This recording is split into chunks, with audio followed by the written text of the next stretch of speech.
করে সামনে বসে পড়ুন। মা বোনদের ভিতরেও আমাদের কাছে ইনফরমেশন আসছে যে আপনারা জায়গা হচ্ছে না, জায়গা সংকলন হচ্ছে না। আপনারা দয়া করে একটু আপনার বোনকে, আপনার মাকে, আপনার চাষিকে একটু বসার ব্যবস্থা করে দেন, একটু সহযোগিতা করেন। অনেকে ঘুমিয়ে আসেন, একটু ঘুমিয়ে থাকেন না। আলোচনায় যদি আমরা না শুনতে পারি, ঘুম পাড়ে তো বাড়িতে ঘুম পাড়া যেত। প্রধান বক্তা আলোচনা শুরু করবে, আপনি দয়া করে একটু সবার শোনার, আলোচনা শোনার সুযোগ করে দেন। সামনে যারা আছেন, রাস্তায় যারা আছেন, সবাই বসে পড়ুন। এখন আলোচনা করছেন আজকের প্রধান বক্তা।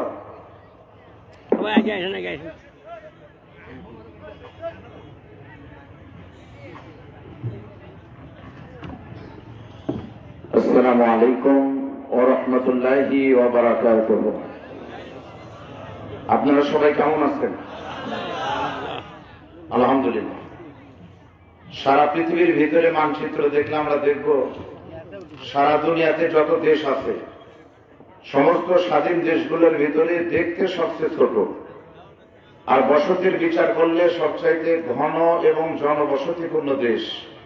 আপনারা বলেন তো সেই দেশের নাম কি? দেখতে ছোট, বসতি ঘন। আমাদের বাংলাদেশেরই কত মানুষের জায়গা নাই, বাড়ি নাই, গৃহহীন। তারপর আজ থেকে কয়েক বছর আগে মায়ানমার থেকে যখন বৌদ্ধদের নির্যাতন সইতে না পেরে বাংলাদেশে মুসলমানেরা টেকনাফের নাফ নদী দিয়ে পাড়ি দিয়ে চলে আসলো। আপনারা বলেন তো ভাই, আমাদের বাড়ি নাই যাদের, তারা কি বলেছিল আমাদেরই জায়গা নাই, তোমরা ফেরত যাও? এ কথা বলেছিলেন? বরং যাদের নাই তারা বলেছিল তোমরা আসো, প্রয়োজনে আমাদের জায়গা যা আছে তোমাদের দিবার চাই। সরকার থেকে বলা হয়েছিল প্রয়োজনে একজনের খাবার তিনজন খাওয়া হবে, তোমরা আমাদের ভাই। বোঝা গেল বাংলাদেশের মুসলমানদের নিজের না থাকলেও অন্য মুসলমানদের জায়গা দেওয়ার অভ্যাস আছে না নাই? বগুড়ার মানুষের আছে না নাই? যদি থাকে, আমি আসার সময় দেখলাম বনানে হাটের ভিতরে, আর এই মাহফিল কেন্দ্র করে যে মেলা, এই মেলাতে দোকানে, চার দোকানে, কসমেটিক্স এর দোকানে, রাস্তায় যে মুসলমান ঘুরতেছে বান্দাবান্দি রোহিঙ্গাদের মতো দেখে আসলাম। এরা যদি শীতের ভিতরে বাড়ি নাই, ঘর নাই, বসার জায়গা নাই, রোহিঙ্গাদের মতো না ঘুরে এই জান্নাতের বাগানে আসতে চায়, আপনারা কি জায়গা তাদের দিবেন না? ওরা ভয়ে আসতেছে না। এই সময় গেলে কি মারেই নাকি? বাড়ি 11টা পারা হয়ে গেছে। যারা বাহিরে আছে তাদের জায়গা দেবেন? যদি দেন, আমি আপনাদের অনুরোধ করবো যারা ঘুমন্ত আছে তাদের তুলে দেন। আর আপনাদের বিনয়ের সাথে বলবো, সামনে জায়গাটা একটু পূরণ করে বসবেন ইমানের স্বার্থে। যদিও কষ্ট হবে, তবে আসেন। আমার কথা মতো সামনে আসলে আল্লাহ যেন আপনাদেরকে এইটুকুন জায়গা জান্নাতের দিকে আগায় নিয়ে যায়। দাঁড়ানো ভাইরা বসে যান, বাহিরের ভাইরা চলে আসেন, কথা বলবেন না। نحمده ونستعينه ونستغفره ونؤمن به ونتوكل عليه ونعوذ بالله من شرور أنفسنا ومن سيئات أعمالنا من يهده الله فلا مضل له ومن يضلله فلا هادي له ونشهد أن لا إله إلا الله وحده لا شريك له ونشهد أن سيدنا وحبيبنا ومولانا محمدا عبده ورسوله الذي أرسله بالحق بشيرا ونذيرا وداعيا إلى الله بإذنه وسراجا منيرا. فقد قال الله تعالى في كلامه المجيد وفرقانه الحميد. বলুন প্রতি অক্ষরে 10 নাকি বললে أعوذ بالله من الشيطان الرجيم. بسم الله الرحمن. لقد كان لكم في رسول الله أسوة حسنة. إن الله وملائكته يصلون على النبي يا أيها الذين آمنوا صلوا عليه وسلموا تسليما درود الرحيم قرن اللهم صل على محمد وعلى آل محمد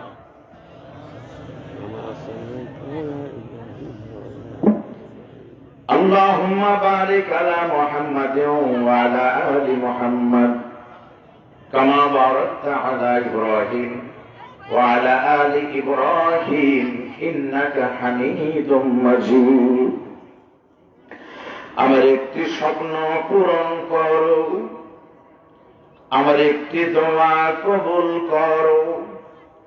ও গো দয়াময়, তোমার পথে চলতে গিয়ে মরণ যেন হয় আমার, তোমার কথা বলতে গিয়ে না পাই যেন ভয়। কালেমা লা ইলাহা হয়নি, জবান খুলে বলেন লা ইলাহা।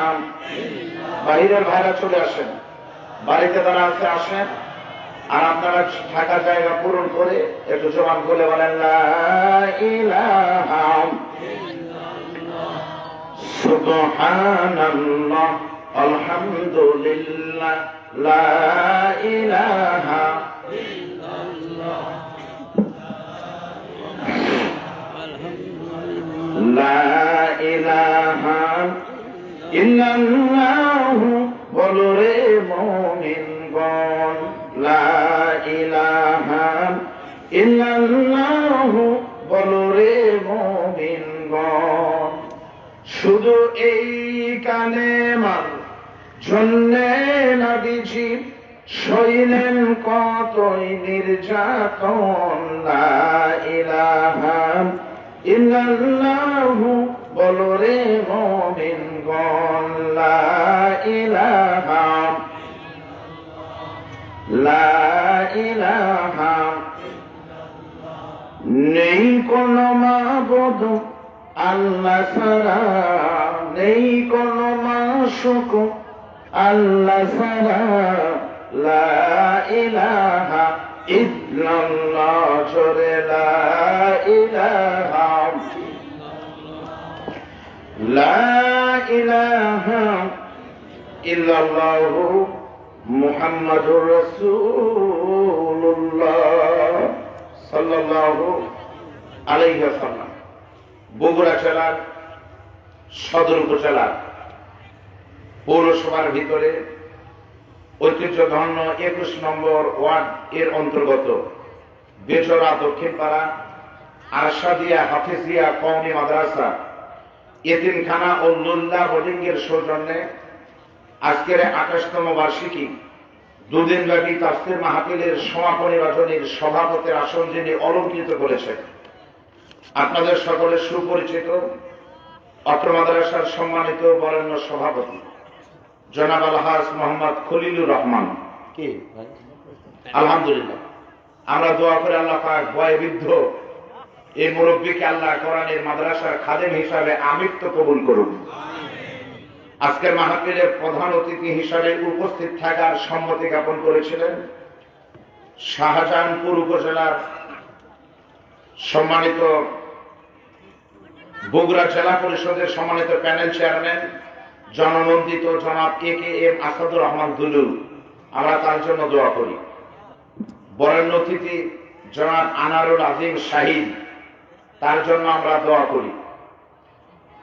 আজকের মাহফিলে মঞ্চ উপবিষ্ট ইসরায়েল সব কমিটির সুযোগ্য সভাপতি বড় ভাই doctor Yunus Ali Sakidar, secretary Saidur Rahman master, মাদ্রাসা কমিটির পক্ষে সাজিদুর রহমান সবুজ, রকুনুজ্জামান রাসেল সহ আজকের এই চমৎকার আয়োজনের সহ সভাপতি, আপনাদের এলাকার কৃতি সন্তান এবং প্রায় 2 যুগের খতিব বন্ধুবর মাওলানা মোহাম্মদ আলমগীর হোসেন সহ গতকাল এবং আজকে যারা কথা বলেছেন ওলামায়ে কেরাম, বিশেষ করে আমার পূর্বে কথা বলেছেন মাওলানা মুফতি আব্দুর রাজ্জাক, একটু আগে দিনে আপনাদের সামনে কথা বললেন, তার বক্তব্য শুনে আপনারা মনেই ভুলে গেছিলেন যে এরপরে আবার বক্তা আছে। যার বক্তব্য আমি নিজেও শুনি, আমাদেরই বড় ভাই শ্রদ্ধা হযরত মাওলানা হাফেজ হাসান আলী আলা তালুকদার।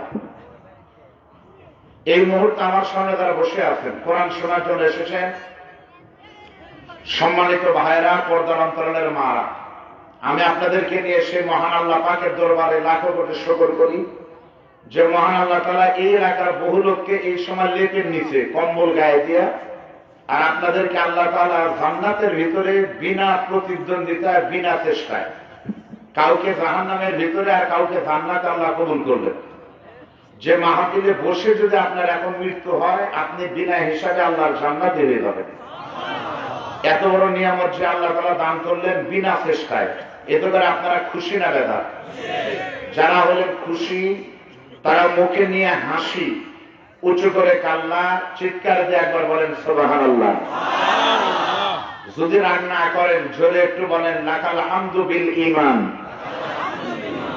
লাকাল হামদু বিল ইসলাম, লাকাল হামদু বিল কোরআন।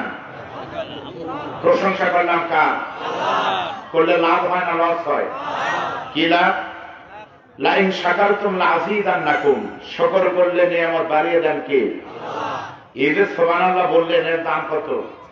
সুবহানাল্লাহি তামলাউল মিজান, আলহামদুলিল্লাহি তামলানে মা বাইনাস সামাওয়াতি ওয়াল আরদ। একবার আলহামদুলিল্লাহ সুবহানাল্লাহ বললে এই নেকি দিয়ে আল্লাহ পাক আসমান জমিনের মাঝে ফাঁকা জায়গাটুকু পূর্ণ করে দেন। দরুদ এবং সালাম পেশ করি সারা পৃথিবীর ইতিহাসে শ্রেষ্ঠ শিক্ষক, শ্রেষ্ঠ দার্শনিক, শ্রেষ্ঠ নেতা, যে নবীর চরিত্র সম্পর্কে আল্লাহ নিজেই বলতেছেন ওয়া ইন্নাকা লাআলা খুলুকিন আযীম। ওগো নবী, আপনি হলেন মহান চরিত্রের অধিকারী। যে নবীর চরিত্র হলো এমন চরিত্র, আল্লাহ নবী তার স্ত্রীদেরকে, আমাদের আম্মাজানদেরকে বললেন, আমার বিবিরা, রাতের অন্ধকারে দিনের আলোতে আমি তোমাদের সাথে যা যা বলেছি সব তোমরা আমার উম্মতদেরকে বলে দাও।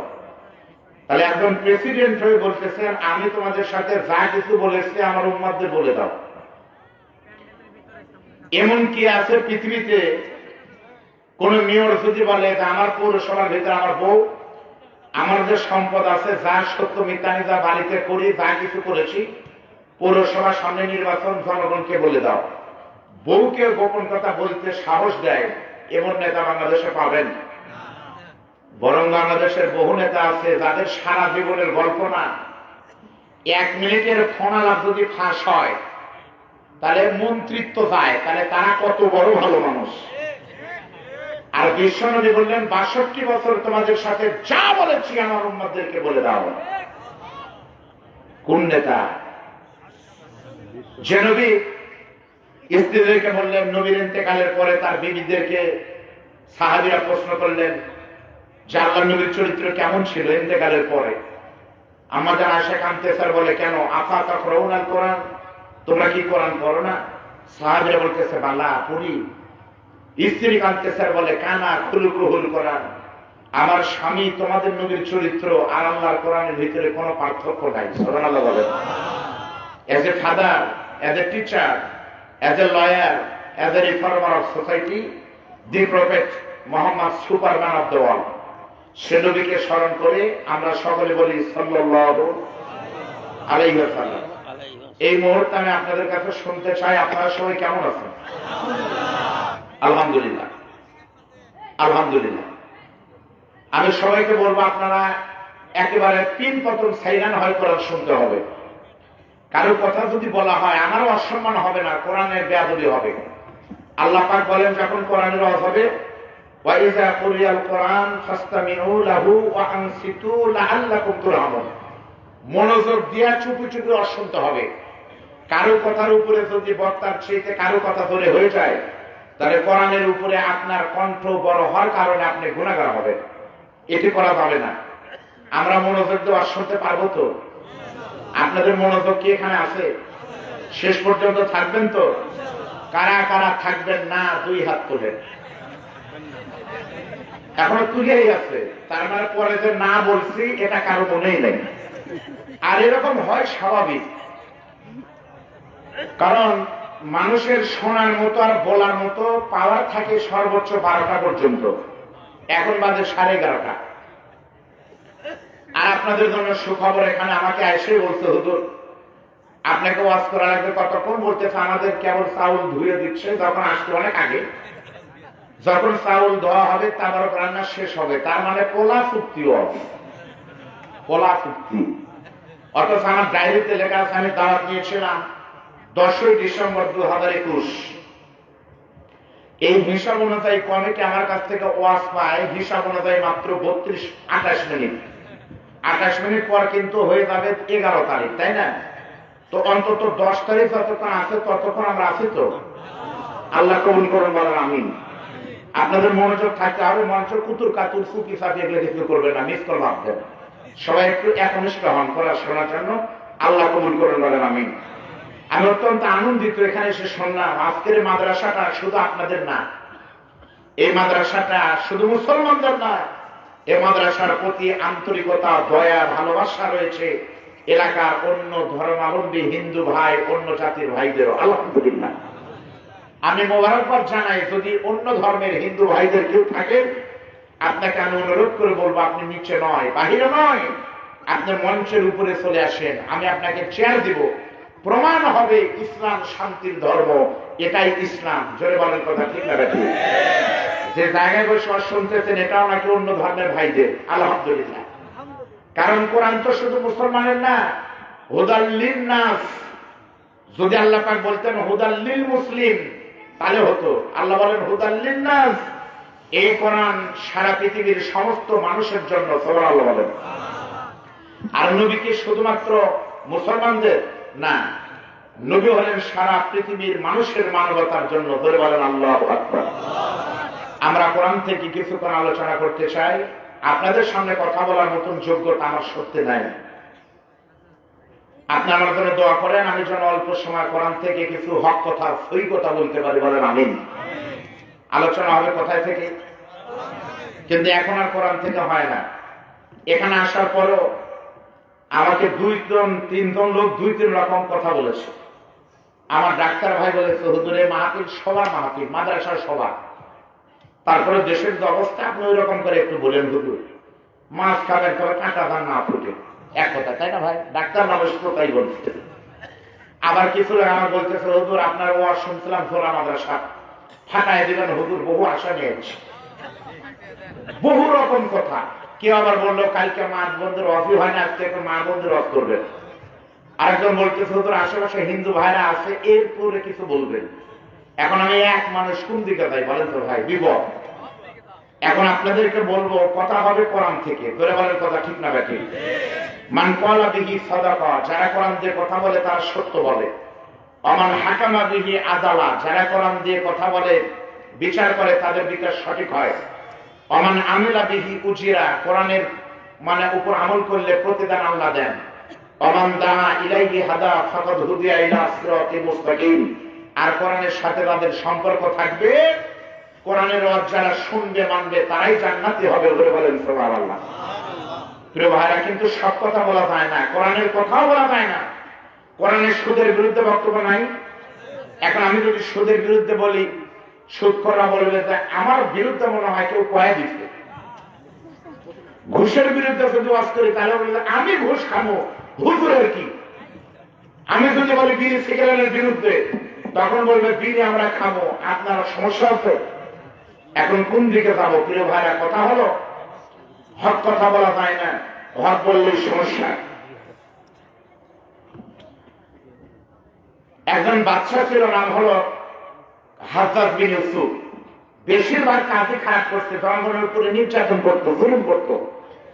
কিন্তু তার একটা ভালো দিক ছিল, হাজ্জাজ বিন ইউসুফ এই কোরআন শরীফে কথিত আছে জেল জবর পেশের ব্যবস্থা করেছিল। হাজ্জাজ বিন ইউসুফের মন্ত্রী একজন বলতেছে স্যার, দেশের লোকজন তো আপনার উপর অতিষ্ঠ, আপনার বিরুদ্ধে সবাই কথা বলে, গালাগালি করে। হাজ্জাজ বিন ইউসুফ বলতেছে আমি ক্ষমতায়, আমার বিরুদ্ধে কে বলে তাকে ধরে আনো। কয় স্যার আপনার বিরুদ্ধে কি সামনাসামনি কেউ বলে? প্রকাশ্যে বলে না, গোপনে বলে। তখন বলতেছে কে বলে? কয় স্যার আপনি একটু ছদ্মবেশে বের হন, তাহলেই বুঝবেন। এখন হাজ্জাজ বিন ইউসুফ মনে করেন কলোনি চিটাগাং হোটেলে নাস্তা করে বের হয়েছে, একটা রিক্সাতে বলতেছে চলো বেজরা দক্ষিণ পাড়া যাবো। বাদশা নিজেই কিন্তু উঠছে, প্রধানমন্ত্রী মাসপুরে আছে তো করোনার টাইমে সেনা দায়রা প্রধানমন্ত্রী হাজারুল ইউসুফ কলোনি পুলিশ লাইন পার হওয়ার পরে রিকশাওয়ালা বলছে, ভাই ও ভাই, হাজারুল ইউসুফ লোকটা কেমন? রিকশাওয়ালা তখন বলতেছে, কেন, তার দল করেন? কয় করলে কি হবে? কয় তাহলে নামেন। এত মেজাজ খারাপ আছে, তার দলের কোন লোকে রিকশা তুলি না, যদি ভুল করে উঠে তাহলে গ্যারেজে নেওয়ার আগে রিকশাওয়ালা ধুইয়া দেই, তারপরে তুলি। এত বড় খারাপ লোক। কি কি করছে? আরে ভাই, যদি কোনদিন কাছে পাই সেই দিন দেখাবো। আচ্ছা, রিকশাওয়ালা যদি জানতো পিছনের মাল দেয় সেই ব্যক্তি, তাহলে কি এগুলো বলতো? ভাই এখন বোনানে হাটে এসে বলতেছে দাঁড়া, মাছ খুলে সামনে দাঁড়া, বলতেছে দেখতো আমি কি? রিকশাওয়ালা থরথর করে কাঁপতে স্যার বলতেছে, স্যার এখন স্যার এই পর্যন্ত কি বললি সেরা কম। কয় স্যার কি করবেন? কয় চল যাই থানায়, চল, তোর আজকেই ব্যবস্থা নেওয়া হবে পাইছি বলে। এখন রিকশাওয়ালা তো মনে করছে যে শেষ করে দিবে, উপায় না আপনি বলতেছে, স্যার আমাকে আপনি মারেন, কোনো আপত্তি নাই, আপনি মানলে আমার শান্তি, জবর করেন, ফাঁসি দেন, আপত্তি নাই, কিন্তু আপনি কি জানেন স্যার আমি কে? কয় তুই তো রিকশাওয়ালা। কয় না স্যার, আমি রিকশাওয়ালা না, আমি হলাম এই ২১ নম্বর ওয়ার্ডের একমাত্র ব্যক্তি যে ব্যক্তি মাসে 2 দিন পাগলা হয়, মাথা খারাপ হয়। আজকে 10 ডিসেম্বর তার পয়লা দিন। তো ও তুই পাগলা, ওই জন্য আপনার বিরুদ্ধে বলছি, তারপরে কি আপনার বিরুদ্ধে আমি বলি স্যার? তা আমরা এখন সব পাগলা হয়ে গেছি ভাই। এই জন্য আপনার মনোযোগ দিবেন, রাত বেশি হয়ে গেছে, মনোযোগ না দিলে কিন্তু আর বুঝবেন না। এজন্য কিছু হবে প্যান্ডেলে আর কিছু হবে অ্যাঙ্গেলে। আপনার কি রাজি আছেন? আল্লাহ এসে নাগানের কথা কায় কারা ভাই না, এই কথা বলতে দেওয়া যাবে না। এই বয়সে যদি এরা আপনাদের সামনে যদি হো করে, যদি বাধা না দেন, এরাই তো বড় হলে পারে এগুলো করে যে মিছিল করবি, ধর ধর হুজুর ধর, সকাল বিকাল নাস্তা কর। সুতরাং এই মূল প্রথমে সাক্ষ্য রাখান, মূল বড় করেন না, এক কথা বলবে না বেটা। মন খারাপ করতেছেন? আলোচনা শুরু হবে কার নামে? আরো ধরে বলুন কার নামে? তাহলে আমি আব্দুল বারী রশিদের নাম যত জোরে মাইকে প্রচার হলো, আল্লাহর নামটা তার চাইতে জোরে হবে না আসতে হবে? কালেমাতুল্লাহি হিয়াল উলিয়া, আল্লাহর নাম হবে সবচাইতে বড়। সকলে মিলে একটা স্লোগান দেন তো, লিল্লাহি তাকবীর। হলো, তবে সাধারণপুর থানার তাকবীর হলো না ভাই, একটু জোরে দেওয়া লাগবে। হ্যাঁ, আপনারা একটু দেখেন তো ভাই। প্রথমে দিবে যারা অবিবাহিত, তরুণ, কিশোর, চেংড়া মেয়েরা, তোমরা দাও ভাই। যাদের স্লোগান বড় হবে, খিচুড়ির প্যাকেট তাদের একটু বড় করে দিন ভাই। এই মৌলানা আলমগীর একটু বড় করে দিন। প্রথমে দিবে যারা বিয়ে করেনি, দেন তো, দাও তোমরা তরুণরা দাও, লিল্লাহি তাকবীর। এবারে করেননি মুরব্বী দিতে কয় হুজুর আরেকটা কর্ম এজন্য জন্য করেন। এবার দিবে যারা বিবাহ করেছেন, আমাদের মুরব্বীরা, আমরা দিব লিল্লাহি তাকবীর। এবার সবাই মিলে দিবে একটা তাকবীর, দিবেন বেজোড়া দক্ষিণ পাড়া, আর শোনা যাবে বেজোড়া চক পাড়া। পারবেন না? সবাই দুটা হাত আমার সাথে তোলেন তো ভাই, সবাই 2 হাত তোলেন, 2 হাত টান করে তোলেন।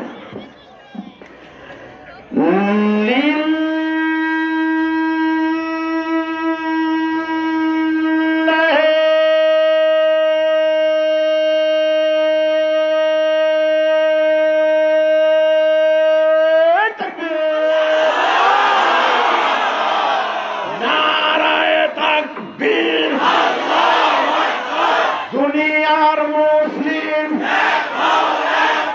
লিল্লাহি তাকবীর।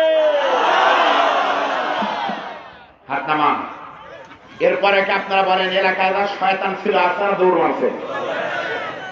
এরপরেও যাদের ঘুম ভাঙে নাই, একের উচিত এখন দড়ি, পায়ে দড়ি লাগায় খালি নদীর করতোয়া ছেড়ে দাও। চলেন আমরা সবাই মিলে আলোচনা করব কোরআন থেকে। কোরআন আলোচনা করার পূর্বে পৃথিবীর সমস্ত ধর্মগ্রন্থের ভিতরে আমাদের কোরআন যে শ্রেষ্ঠ কিতাব, এটাকে আপনাদের বিশ্বাস হয় না?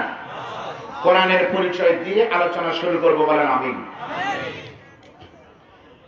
আল্লাহ পাক বলেন, কুল লাউ কানাল বাহরু মিদাদান লিকালিমাতি রাব্বি লানাফিদাল বাহরু ক্বাবলা আন তানফাদা কালিমাতু রাব্বি ওয়ালাউ জিনা বিমিসলিহি মাদাদা।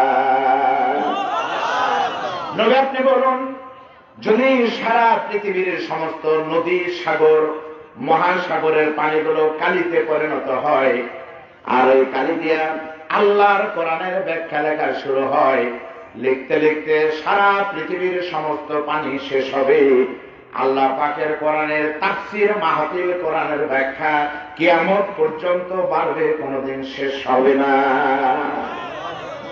আজকের এই দিনে বাংলাদেশে কমপক্ষে 10,000 মাহফিল হচ্ছে একদিনে, তাও তো আরো 10,000-এর অনুমতি পাইনি, পাইলে আরো হতো। বগুড়াতে কি মাহফিল কম হচ্ছে আজকে? এই যে বাংলা মাইক, আমার ছোট ভাই, ওকে বললাম তোদের মাহফিল আজ কয় টাকা? ওদের আজকে মারতেছি 3টা। তাহলে ওরাই যদি মারে 3টা, তাহলে আজকে বগুড়া কয়টা মাহফিল হচ্ছে? কেমন পর্যন্ত মাহফিল হবে, পারবে?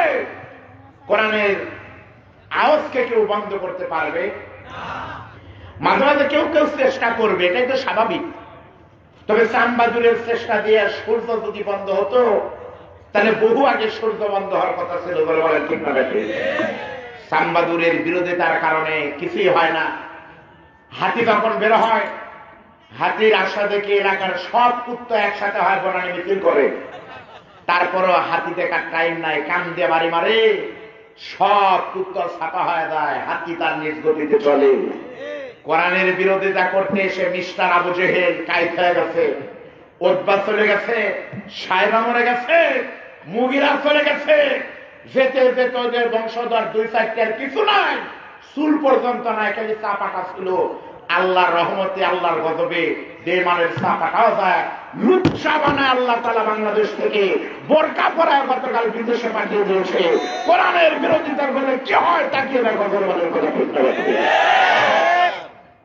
সুতরাং আমাদের বক্তব্য হলো, আমরা কোন রাজনীতি বুঝি না, আমাদের কোন রাজনীতিক চ্যানেল দরকার নাই। আজকের এই মাহফিলের অনুমতি দিয়েছেন আলহামদুলিল্লাহ বগুড়া জেলার সম্মানিত এসপি মহোদয়, সাধারণপুর থানার ওসি মহোদয়, ইউনো মহোদয়, সবার জন্য আমি দোয়া করি। তবে বক্তব্য হলো, আমাদের রাজনীতির দরকার নাই। কিয়ামত পর্যন্ত ডিলু ভাই কমিশনার হলে আমার কোনো আপত্তি নাই।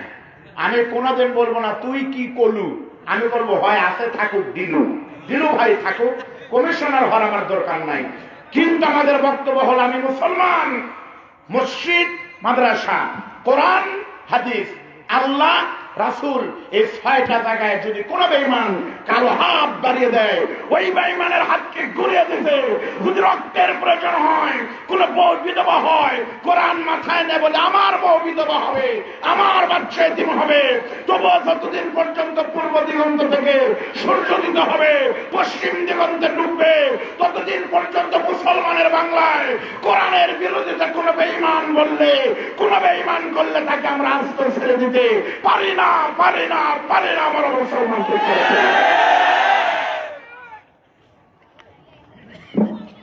মনে আমার খারাপ করলেন? আর 15 মিনিট আছে, 45 বার। চলেন সবাই মিলে আলোচনা করব কোরআন থেকে। আমার সাথে একটু জোরে বলা লাগবে, পারবেন না? বলেন। আউযু বিল্লাহি মিনাশ শাইতানির রাজীম। বিসমিল্লাহির রাহমানির লাকাদ কানা লাকুম ফি রাসূলিল্লাহি উসওয়াতুন হাসানাহ। সাদাকাল্লাহু আযীম। আমি আপনাদের সামনে ভাঙা কণ্ঠে পবিত্র কোরআন জ্ঞানের মহাসাগরের ভিতর থেকে একটি নুরি পাথরকে তোলার চেষ্টা করেছি। আল্লাহ পাক সরাসরি বলছেন, আমি সরাসরি বলবো, রাব্বেশি লাকাদ কানা লাকুম, তোমাদের জন্য রয়েছে কেবলমাত্র, সবেমাত্র, একমাত্র, ফি রাসূলিল্লাহ, রাসূলুল্লাহর ভিতরে রয়েছে উসওয়াতুন হাসানা, উত্তম চরিত্র। আল্লাহ তাআলা বলতেছেন, ও আমার বান্দারা, তোমাদের জন্য কেবলমাত্র, একমাত্র আমার নবী, তোমাদের নবীর ভিতরে রয়েছে উত্তম চরিত্র। আদর্শ যদি মানতে হয়, নেতা হিসেবে স্বীকার করতে হয়, সমস্ত মুসলমানদের বলতে হবে, তোমার নেতা আমার নেতা। একটু জোরে বলেন, তোমার নেতা আমার নেতা।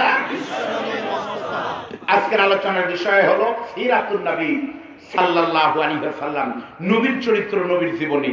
আপনারা বলেন তো এর চাইতে ভালো কোনো বিষয় আর পৃথিবীতে আছে ভাই? নবীর চরিত্রই হলো জান্নাতের চরিত্র। লা ইউমিনু আহাদুকুম হাত্তা আকুনা হাব্বা ইলাইহি মিন ওয়ালিদিহি ওয়া ওয়ালাদিহি ওয়ান নাসি আজমাইন। যতক্ষণ পর্যন্ত নবীকে তোমরা সবার চাইতে ভালো না বাসতে পারবা, ততক্ষণ তোমরা লা ইউমিনু, কখনোই ঈমানদার হতে পারবা না। ইম্পসিবল, হওয়া সম্ভব নয়। তাহলে আজকের আলোচনা হলো নবীর চরিত্র।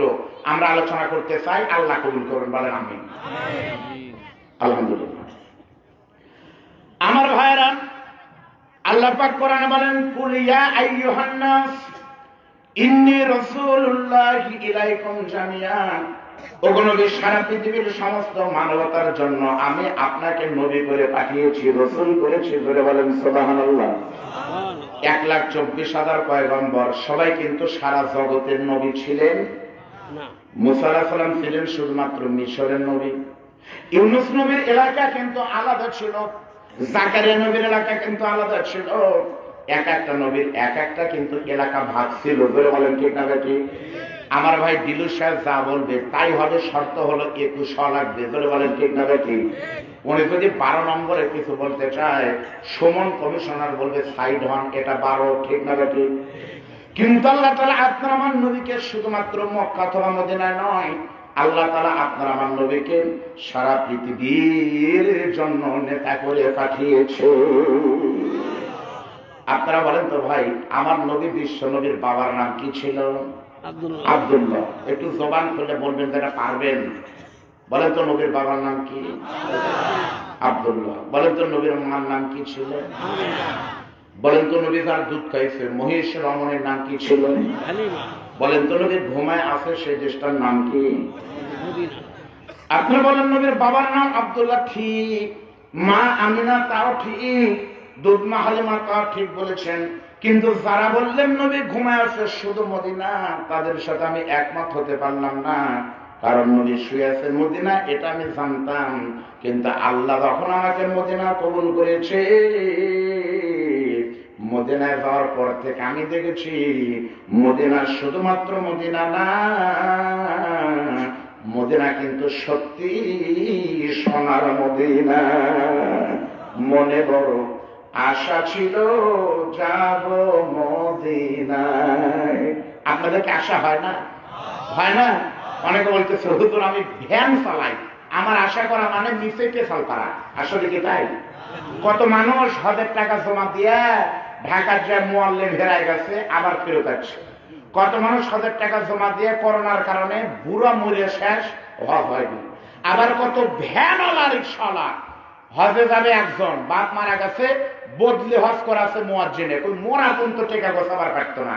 আল্লাহ যদি লেখা রাখে, খোদার কসম প্রত্যেককে আপনারা মদিনা পাবেন। শর্ত হলো নিয়ত থাকতে হবে। একটু জোরে বলেন, মনে বড় আশা ছিল যাব মদিনায়, সালাম আমি করব গিয়ে মদিনার রোজায়। মনে বড় আশা আমার যাব মদিনায়। সরাল বলেন। বলেন তো নবীর দুধমার নাম হালিমা, নবী শুয়ে আছে দেশটার নাম হলো সোনার মদিনা। জন্মের আগেই নবীর বাবা মারা গেল। 6 বছর বয়সে নবীর মা নাই। এখানে এমন কোন এতিম থাকলে হাত তুলেন তো, জন্মের আগেই বাবা চলে গেছে, 6 বছর বয়সে মা মারা গেছে, এমন মনে হয় কেউ নাই। এতিম খানার ফ্যাক্টরিতে চাকরি করে আমার ভাই মাওলানা আলমগীর, এতিম খানার ফ্যাক্টরি, চকফরিতে এতিমখানা, ওখানে ফ্যাক্টরিতে কিন্তু এরকম মাল পাওয়া যাবে না। জন্মের আগেই বাপ মারা গেছে, 6 বছরে মা গেছে। কারো বাবা আছে, মা বেঁচে আছে, কারো মা গেছে, বাবা এখনো বেঁচে আছে। কিন্তু আল্লাহ তাআলা আমার নবীকে শুধুমাত্র এতিম বানান নাই, পৃথিবীর কোন এতিম যেন মনে মনে কষ্ট না পায়, এজন্য আল্লাহ তাআলা আপনার আমার নবীকে সারা পৃথিবীর সমস্ত এতিমের সরদার করেছে। তাহলে 6 বছর বয়সে নবীর মাও চলে গেল, বাপও নাই মাও নাই। কিন্তু আল্লাহর নবীর কি চাচা ছিল না? চাচা কেবারে কথা কন না, কেবারে চাচা ছিল না? তাহলে ওইটা করেন কে না? এনা কথা কন বারে নবীর চাচা ছিল। আপনারা বলেন তো ভাই, নবীর চাচাদের ভিতরে একটা করে হলে আপনাদের একটু বলা লাগবে। নবীর চাচাদের ভিতরে বলেন তো, নবীর একজন চাচার নাম বলেন, নাম বলতে পারবেন কারা কারা? কি নাম? আমির হামজা। হ্যাঁ, একবারে চাচা সরাসরি বসাতে বাবু ভালো। আর এই যে আমার বাপদান বলছে আমির হামজা, ঠিকই আছে, দূরে যদি চাচা হয় তাহলে আগে বলা লাগবে আমির হামজার নাম, কারণ কলিজা দিল আপনাদের জন্য, তাকে আপনারা ভুললেন কেমনে? নবীর চাচাদের ভিতরে 1 নম্বর হলো আমির হামজা, 2 নম্বর হলো আব্বাস, 3 নম্বর হলো আবু তালেব। বলতে বলতে একবারে শেষে গিয়ে বলতে হবে 1 নম্বর, 2 নম্বর, 3 নম্বর বলতে বলতে শেষে বলতে লাগবে 2 জন মিস্টার আবু। এক আবুর নাম হলো আবু লাহাব, আর এক আবু জেহেল। আপনারা বলেন তো, আবু জেহেল লোকটা ভালো ছিল না খারাপ ছিল? যারা কথা বললেন না তাদের মুখ থেকে শুনবার চাই, আবু জেহেল কি ভালো ছিল?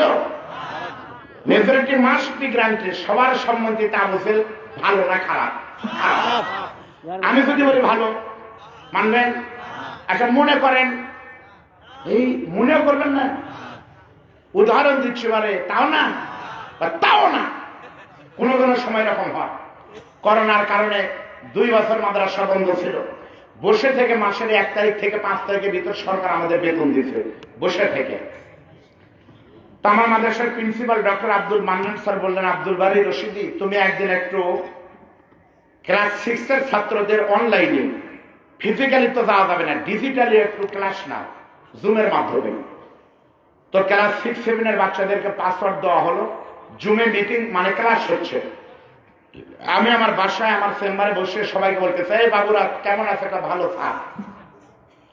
কথা বলতে বলতে এক পর্যায়ে আমি বলতেছি, আচ্ছা বাবা, একটা বিল্ডিং করতে যদি 50 মন রড লাগে, আর প্রতি কেজি রডের দাম যদি 30 টাকা হয়, তাহলে 50 মন রডের দাম কত? এই কয়েকদিন আগে আমি আবার বাড়ি করতেছি, একটা ছোট বাড়ি করতে গিয়ে সারাদিন মাথার ভেতর খালি রড সিমেন্ট ঢুকে আছে।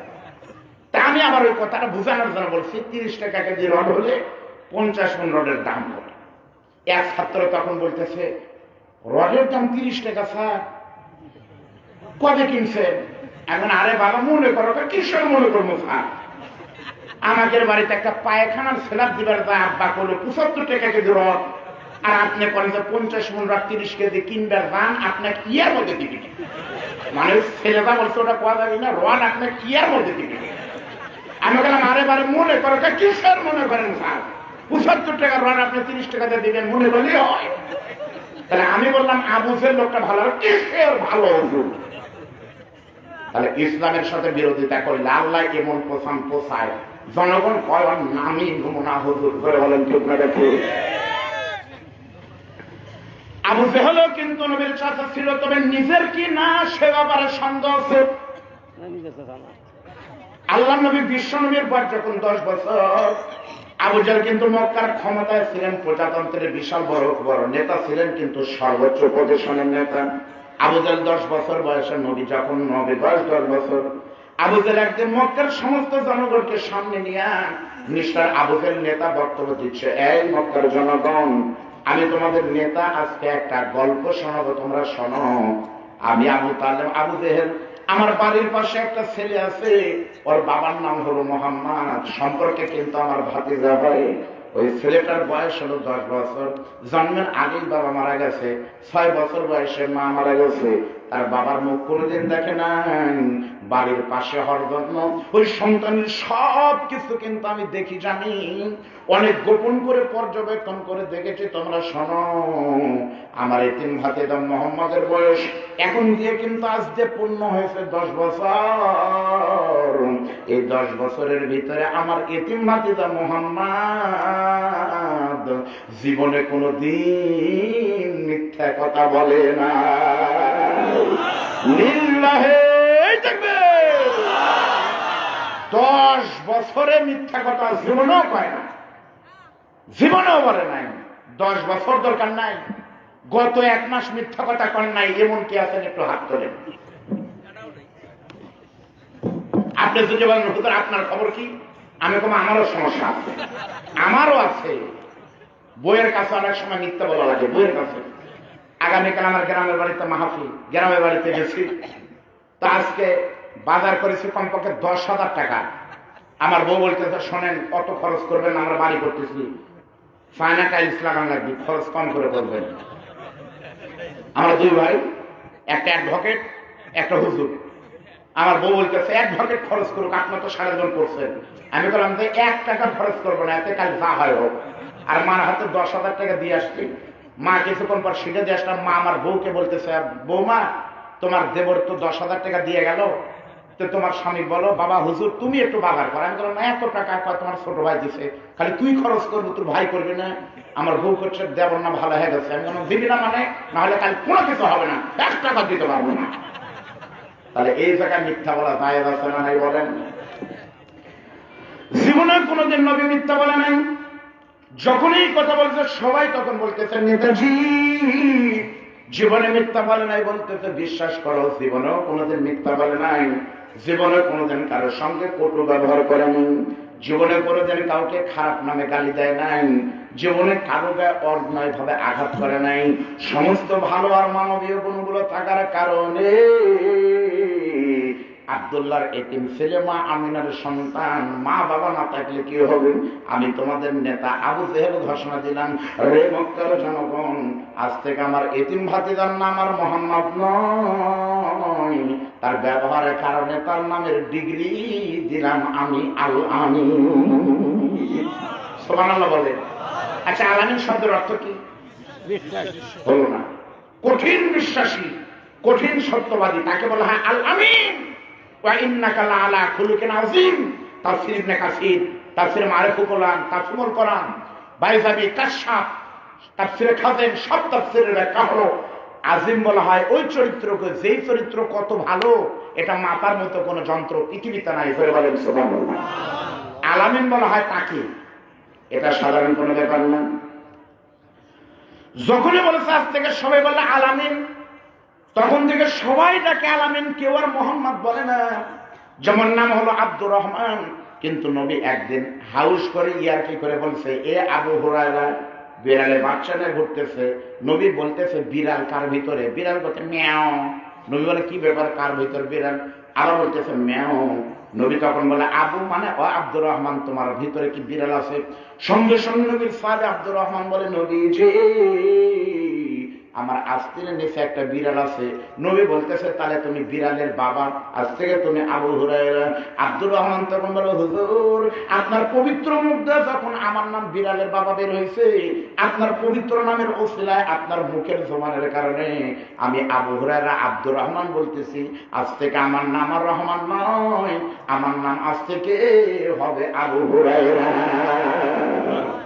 অনেক সময় আসল নাম মানুষ ভুলে যায়, বঙ্গবন্ধু, পল্লী বন্ধু আছে না, অনেক সময় এরকম হয়, নিজের নাম বলে না, এরকম হয় না।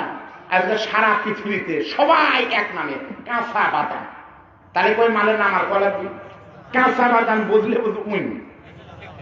টাকলা, পরের লাইনের কলা কি? টাকলা। সারা পৃথিবী বুঝে টাকলা মানে উইন, বুঝেন নাই? কেবারে সেখানে মানে হুঁহা হুঁসা কোয়াও বাড়ে, বুঝে নাই? বিশ্বনবী রাহমাতুল্লিল আলামিন তখন থেকে আলামিন। আল্লাহর কসম করে বলতেছি, তারপর থেকে আবু জেহেল কোনোদিন নবীকে বলে নাই মুহাম্মদ। একই জায়গায় বাড়ি হওয়ার কারণে সকালে দেখা হয়, বিকালে দেখা হয়। আবু জেহেল তখন বলে বাবা, ও বাবা, আল আমিন বলে ডাকে। নবীর বয়স যখন 20 বছর, তখন নবীর বিরুদ্ধে মক্কায় কোনো গালি পুনরায় মামলা হয় নাই, তখনও কিন্তু নবী সাল্লাল্লাহু আলাইহি। যখন আমার নবীর বয়স 25 বছর, নবীর বিরুদ্ধে নারী ধর্ষণের কোনো মামলা মক্কায় হয় নাই, তখনও কিন্তু নবী ছিলেন আলামিন। আমার নবীর বয়স যখন 30 বছর, তখন নবী ছিলেন আলামিন।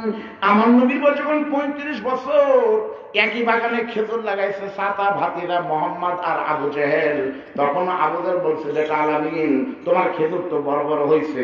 নবীর বয়স যখন 39 বছর 11 মাস 29 দিন, একদিন পূর্ণ আছে 40 সুরতে, সেই জন্য বলছে বেটা আলামিন। কিন্তু যেদিন নবীর প্রতি কোরআন নাযিল হয়েছে আর আল্লাহর নবী কোরআন পায় বলছে লিতুখরিজান নাস মিনাজ যুলুমাতি ইলান নূর ইনিল হুকুমু ইল্লা লিল্লাহ। কোরআন আসার আগে নেতা ছিল আবু জেহেল, আর আবু জেহেলের ক্ষমতায় আইন দিয়ে রাষ্ট্র চলেছে। আর কোরআন আসার পরে এখন থেকে জমিনদার আইন যার, আল্লাহর আইন দিয়ে কোরআন দিয়ে বিচার চলবে। এই কথা বলার অপরাধে 40 বছর পর হঠাৎ করে একদিনের ঘটনায় 40 বছরের আলামিন হঠাৎ করে জাদু করা হয়ে গেছে। তাহলে আবু জেহেলের কাছে নবী আমার আলামিন খারাপ হয়েছে কয় বছর পর? আপনারা ওয়াজ কবি করেন আগে হিসাব করে কম। নবীর বয়স হলো 570 জন্ম, নবীতে পাইলো 610। তাহলে 570 থেকে 610 কতক্ষণ হলো বুদ্ধি করে কন, হিসাব করে কন। কাল যায় পাবেন হুজুর তাহলে এনকাই করছে, তাহলে আপনি ক লাগবে লাইন ছাড়া ওয়াজ হলে আপনি লোক না দেন। ওই দিকে 30, 570 থেকে 600, আর এই দিকে 10, তাহলে কত হয়? 40। তাহলে আল্লাহর নবী বেঈমানদের কাছে খারাপ হয়েছে কয় বছর পর? তাহলে এই বাংলাদেশের মুসলমান কোরআনের কথা বলার অপরাধে আল্লাহর নবী স্বয়ং যদি বেঈমানদের কাছে 40 বছর পর অপরাধী হয়, ওই একই কোরআনের দাওয়াত দিতে গিয়ে 40-42 বছর পরে কোন আলেম যদি অপরাধী হয়, বোঝা লাগবে এটা অপরাধ নয়, এটা মক্কার আবু জেহেলের কোম্পানির বানানো মিথ্যা অপবাদ। ঠিক না ঠিক? নবী কোরআনের কথা বলার সাথে সাথে জাদুকর চরিত্র খারাপ। আজকে আমরা বাংলাদেশে দেখেছি নারী পুরুষ এক জায়গায় জিকির করবেন, কোনো সমস্যা নাই, গাঁজা খাবেন অসুবিধা নাই। পর্যটন মোটেলের সামনে আমাদের বার, ওপেন বার, গাঞ্জা খাবেন মদ খাবেন সমস্যা নাই। নাচ গার্ডেন থেকে বারের থেকে মদ খেয়ে বের হয়ে এক মেডিকেল কলেজ 3 বার দেখবেন, কোনো সমস্যা নাই। নাচ গার্ডেন মমিন থেকে মদ খেয়ে বের হবেন, গাছের সাথে ধাক্কা একা সরি ভাই মানুষের ভাই কোষকের ওটা না গাছ বুঝতে পারেনি, তাও সমস্যা নাই। কিন্তু কোরআনের হক কথা বলার অপরাধে যারা এই কথা বলেছে কেউ ভালো থাকতে পারে নাই, বাড়ি ছাড়া ঘর ছাড়া জেলখানায় আজকে বন্ধু আছে। যারা এই কথা বলেছে তাদেরই সমস্যা। হক কথা বউয়ের কাছে বলবেন, বউ আপনার খারাপ করবে। লাই লুদি বের করে মোটর সাইকেলে ঘুরাবেন, বউ বলবে ফাইন লাগিচ্ছে। আর বউকে যদি বলেন না বলে জামিল মাদ্রাসার সামনে দিয়ে যাই আসি, তোমার এই সাইড থেকে হুজুরা চোখ বরাবর করে থাকে, আমার খারাপ লাগে, ঘৃণা করে হুজুররা থুতো দেয়, তুমি যদি বোরকা না পরো তাহলে তোমাকে আমি বের হবো না। ওই তো পাড়ার সবাই আমার ভালো কয়, খালি তুমি আমার দেখতে পারো না। কথা বলেন ঠিক না ঠিক? কোরআনের মাহফিল না হলে হক কথা কোথায় শুনতেন? অনেকে বলতেছে সভা করে কি লাভ, সভা করে কি লাভ? অনেক তেল তেলা গোয়েন্দার আমার সামনে বলে এগুলো সভা করে খালি হুজুর করে তাজা করে লাভ নাই। আচ্ছা নাই সভা করে কি রে থাপ্পড় মানুষ কি যায় থেকে ম্যাডাম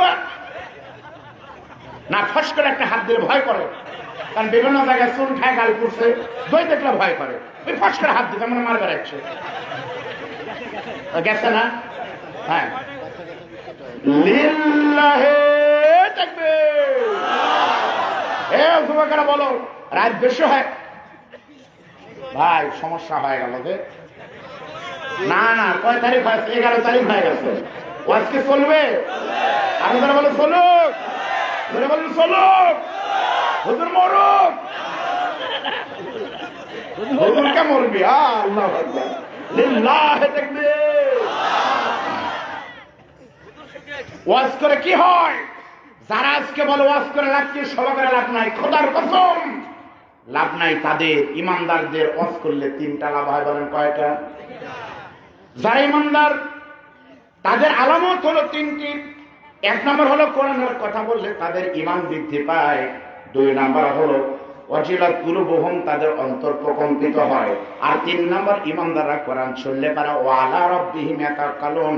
মাহফিল আসার আগে আপনার ভোল্টেজ যদি 10 থাকে, আর মাহফিল থেকে যাওয়ার পরে ইমানের ভোল্টেজে ফজরের নামাজ মসজিদে গিয়ে পড়বে।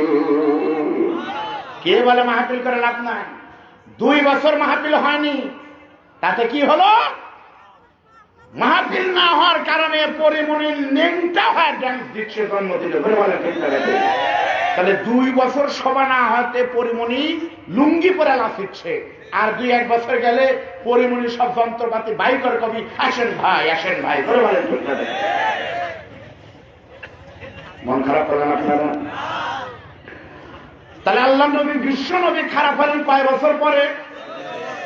কি হয়েছিল ঘটনা আপনাদেরকে আমি কোরআনের হাদিস থেকে, নবীর জীবন থেকে, সিরাত থেকে শোনাবো। আল্লাহ নবীর বাড়ি আর আবু জেহেলের বাড়ি, যারা এখানে হাজী বান্দা আছেন আপনারা একটু বলেন তো ভাই, নবীর বাড়ি থেকে আবু জেহেলের বাড়ি অটো ভ্যান লেগে পারে কয় ঘন্টা সময় লাগবে? হাজী সাহেবরা, আপনি হাজী সাহেব তো এটা হাসতেছে, দেখেন আপনারা হাসেন এখন, উনি করছে হুজুর অটো কে চলবেন এই বাড়ি আর ওই বাড়ি। আমাকে আল্লাহ কবুল করেছিল, আমার সাথে ছিল আমার নানি বুড়ি মানুষ, সাথে ছিল আমার মা, সাথে ছিল আমার বউ, আর আমার 4 বছর 3 বছরের মেয়ে, 5 জনকে সাথে নিয়ে, আরেকজন ছিল আমার এক মামা শ্বশুর, অর্ধেক হুজুর। এই 5 জনের রাহাবার হয়। আমি গেছি মক্কায়, যাওয়ার পরে দেখলাম মুআল্লিম আর কথা বলে না। মুআল্লিম বাংলাদেশে থাকতে কবি ভাই চলেন পেশাব করবেন, টিস্যু ধরে থাকবেন, এত খেদমত করবো। আর ওখানে গিয়ে দেখবেন সব মুআল্লিম বেশিরভাগ ফেরাউন হয়ে যায়, আর তাদের আচরণ ঠিক থাকে না, কয় দেখেন। তো মুআল্লিম আমাদেরকে নিয়ে ঘুরে না। আমার মা কয় কে রে বা বসে থাকার জন্য আসছি, আমার নানি কয় কে রে শুয়েই থাকবো চল রে। আমি কই যে নানি আপনার ভাষা বুঝেন? আমি না ভাষা বুঝি না, তুই মাদ্রাসা করছু আরবি করবাও না, পারি কয় চল ভাই। হেরেম শরীফে নামাজ পড়ে আমরা বললাম তাহলে কাজ করি, আল্লাহ নবীর বাড়ি দেখে তারপরে শুরু করি। জিন মসজিদ, তারপরে জান্নাতুল মুআল্লা, এরপরে আবু জেহেলের বাড়ি, নবীর বাড়ি দেখে অন্য জায়গায় যাওয়ার নিয়ত করলাম। আমি 5 জন 6 জনকে সাথে নিয়ে রওনা দিলাম। 6-7 জনকে সাথে নিয়ে সর্বপ্রথম গেলাম নবীর বাড়ির কাছে। না বুঝে আল্লাহ নবীর বাড়ির কাছে গিয়ে বাগান, ওখানে দেখেছি পৃথিবীর এমন কোন মানুষ নাই নবীর বাড়ি থেকে দোকানের চোখের পানি ফেলায় না, এমন কোন বাঙালি মনে হয় পৃথিবীতে কোনো মানুষ নাই। নবীর বাড়ি দেখতেছি, আমার সাথে ছিল 2টা মেয়ে মানুষ, আমার নানি আর আমার মা, এই 2 জন মুরব্বী মানুষ। যেখানে যায় সেখানে খালি মনাদার ধরে, ওদের চিন্তায় এত টাকা খরচ করে যাচ্ছি সব কামাই করার জন্য, আর হাত যদি না তুলি সব কেমনে হয়? আমি যতই বোঝাই হাত তুলে দোয়া করার দরকার নাই, তুই করিস না আমরা করবো, হাত না তুললে কেমনে হবে? মানা করি তবুও তুলে সৌদি আরবে, কিন্তু হাত তুললে কঠিন বিপদ। তারপরে 2 মুরব্বী কিছু মানে না, খালি সেটে হাত তুলে যেখানে সেখানে। এই দেখতে দেখতে দেখতে দেখতে আমার 4 বছরের মেয়েটি আমাকে বলতেছে বাবা পেশাব করবো। আমি দিলাম বেকায়দায় করলাম, পেশাবখানা তো আমার জানা নাই। আমি তখন উপায় না পেয়ে এদিক সেদিক তাকানো শুরু করলাম।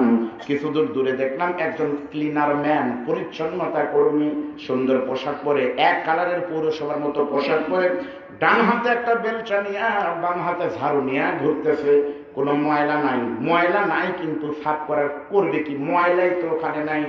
আমি দেখলাম লোকটা আমাদের দেখতেছে। আমি তখন দূর থেকে সালাম দিলাম, আসসালামু আলাইকুম আব্দুল্লাহ। লোকটা বলতেছে ওয়ালাইকুম আসসালাম। আমি বাংলা বলতেছি না, কারণ এটা তো সৌদি আরব, তাই না? ওটা কে আবারে তুমি কার বেটা, তাই কি ওরা বুঝবে?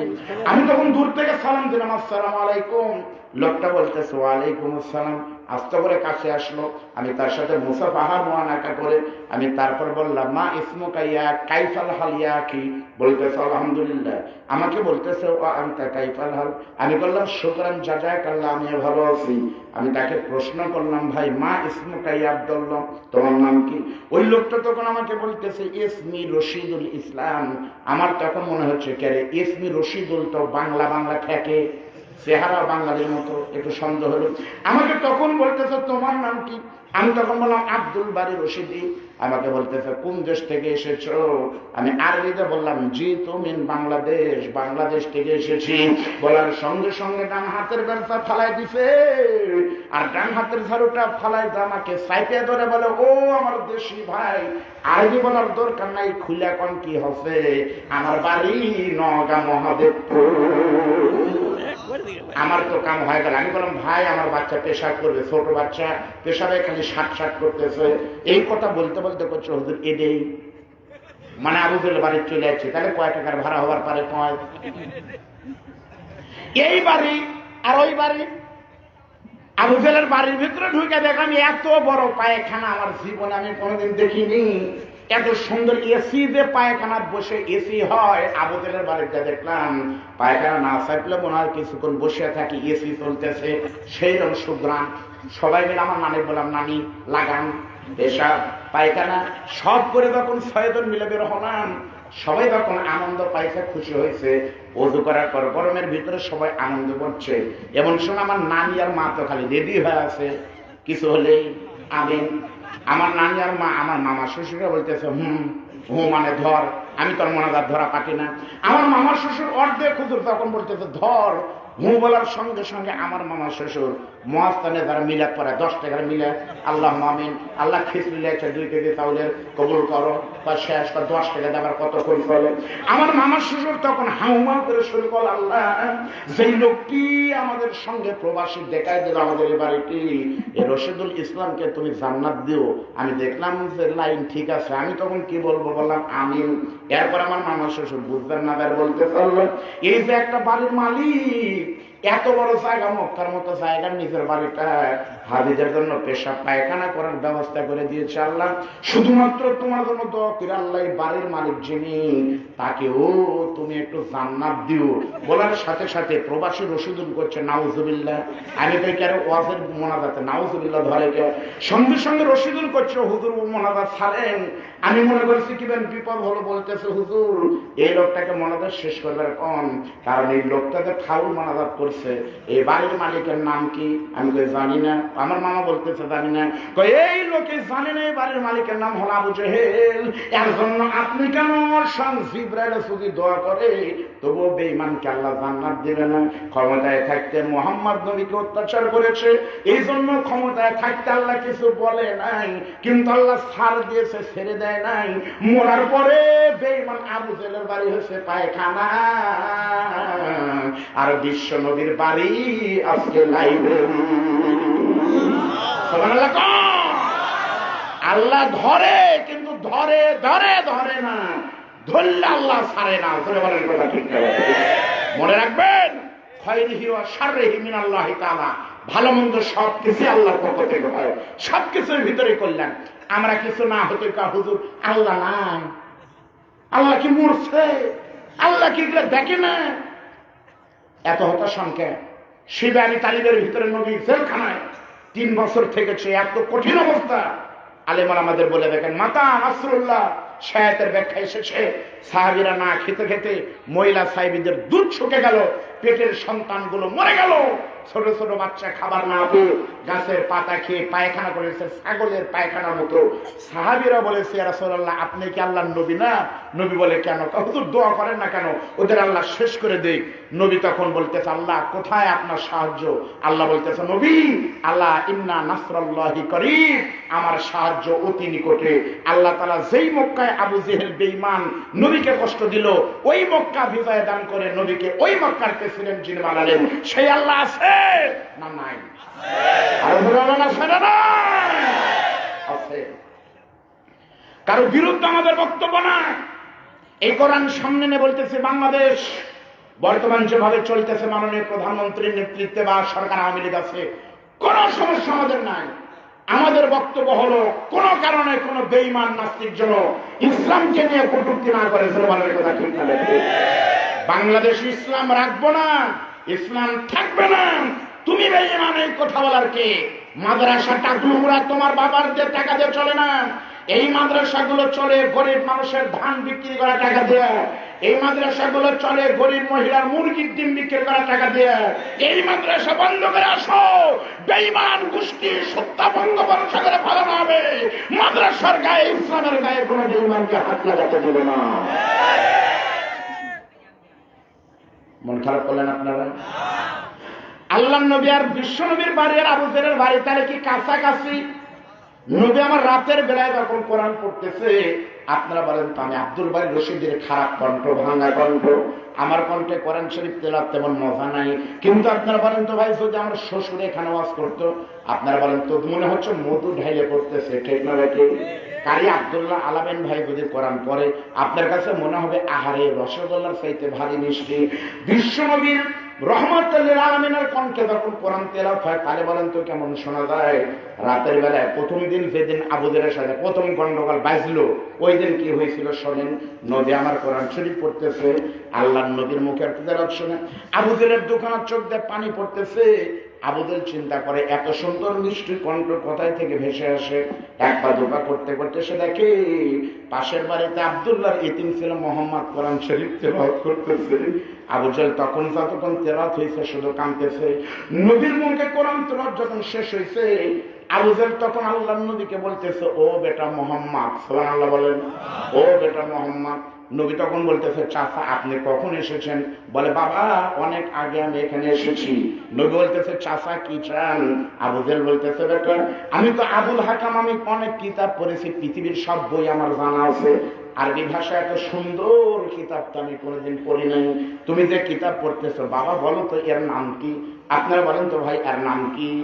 নবী তখন বলতেছে, চাচা এটা হলো যালিকাল কিতাবু লা রাইবা ফি, this is the book where of there is no doubt, a guidance to those who are আল মুত্তাকুন। এটার নাম হলো মানবতার মুক্তির মহান সনদ, এর নাম হলো আল্লাহর কোরআন। আবু জাহেল তখন আমার নবীকে বলতেছে, বাবা মুহাম্মদ এটাই যদি আল্লাহর কোরআন হয়, আমি একটু নবীর আল্লাহর কোরআন পড়তে চাই। নবী বলতেছে, আলহামদুলিল্লাহ এই কোরআন সবার জন্য উন্মুক্ত। জোরে বলেন কথা ঠিক না বেটি? আপনি পড়বেন চাচা, আমার কোনো আপত্তি নাই, আপনিও কিন্তু পড়তে পারবেন। আবু জাহেল তখন বলতেছে, বাবা তাহলে দেও পড়ি। আপনারা বলেন তো কোরআন কি দেও আর পড়া যায়? নবী তখন বলতেছে, চাচা কোরআন পড়া যাবে, তবে লা ইয়ামাসসুহু ইল্লাল মুতাহহারুন, অপবিত্র অবস্থায় কোরআন ধরা পড়া যাবে না। আবু জাহেল বলতেছে, কি করা লাগবে? বলতেছে, তাহলে আপনাকে পবিত্র হওয়া লাগবে, আর পবিত্র হওয়ার মাধ্যম হলো ওযু দিয়া। আবু জাহেল তখন দৌড়ে বলতেছে, বাবা মুহাম্মদ তাহলে আমি একটু ওযু করে আসি। আবু জাহেল কিন্তু জুব্বা গায়ে দিয়ে থাকতো, আবু জাহেল কিন্তু টুপি মাথায় দিত 12 মাসি। আবু জাহেলের মুখের দাড়ি কিন্তু বগুড়ার বাসানির মাদ্রাসায় আমার চাইতে বড়, হুজুরদের চাইতে বড় ছিল। মারা যাওয়ার বছরে কিন্তু আবু জাহেল ওমরা হজ করে তারপর মারা গেছে। কিন্তু বেঈমানের সবই ছিল, মাগার ঈমান ছিল না। জুব্বা খুলতেছে আর বলে, বেটা মুহাম্মদ যদি কোরআন শরীফ পড়ার জন্য ওযুর দরকার হয় আমি তাহলে ওযু করে আসি, দাঁত কিটমিট করে ওযু করে আসি। নবী বলতেছে, চাচা ওযু পানি দেওয়া হবে না, কোরআন পড়তে হলে পবিত্র হওয়া লাগবে, আর পবিত্র হওয়ার মাধ্যম হলো দুইটি। মুসলমানের ওযু হলো পানি দিয়া, আর আপনার মতো মুশরিকদের ওযু হবে কালেমা দিয়া। লিল্লাহে তাকবীর। আবু জাহেল ইসলাম ধর্ম না গ্রহণ করে জমজম কূপের পানি দিয়ে শুধু ওযু করে, কেন হবে? আল্লাহ নবী তখন বলতেছে, বাবা আগে কালেমা। আবু জাহেল তখন বলতেছে, কালেমা মাহিয়া, এটা আবার কি? নবী বলতেছে, কালেমা হলো আপনি পড়েন চাচা লা ইলাহা ইল্লাল্লাহ। আবু জাহেল তো আরবি জানে, যখন বলছে লা ইলাহা ইল্লাল্লাহ, there is no god without Allah, Abu Jahl তখন বলতেছে মাশাআল্লাহ, মানি। নবী বলতেছে, আরেক লাইন আছে কয় কও। তখন নবী আমার বলতেছে, পরের লাইন হলো মুহাম্মাদুর রাসূলুল্লাহ। আবু জাহেল তখন বলতেছে, এই লাইন মানব না।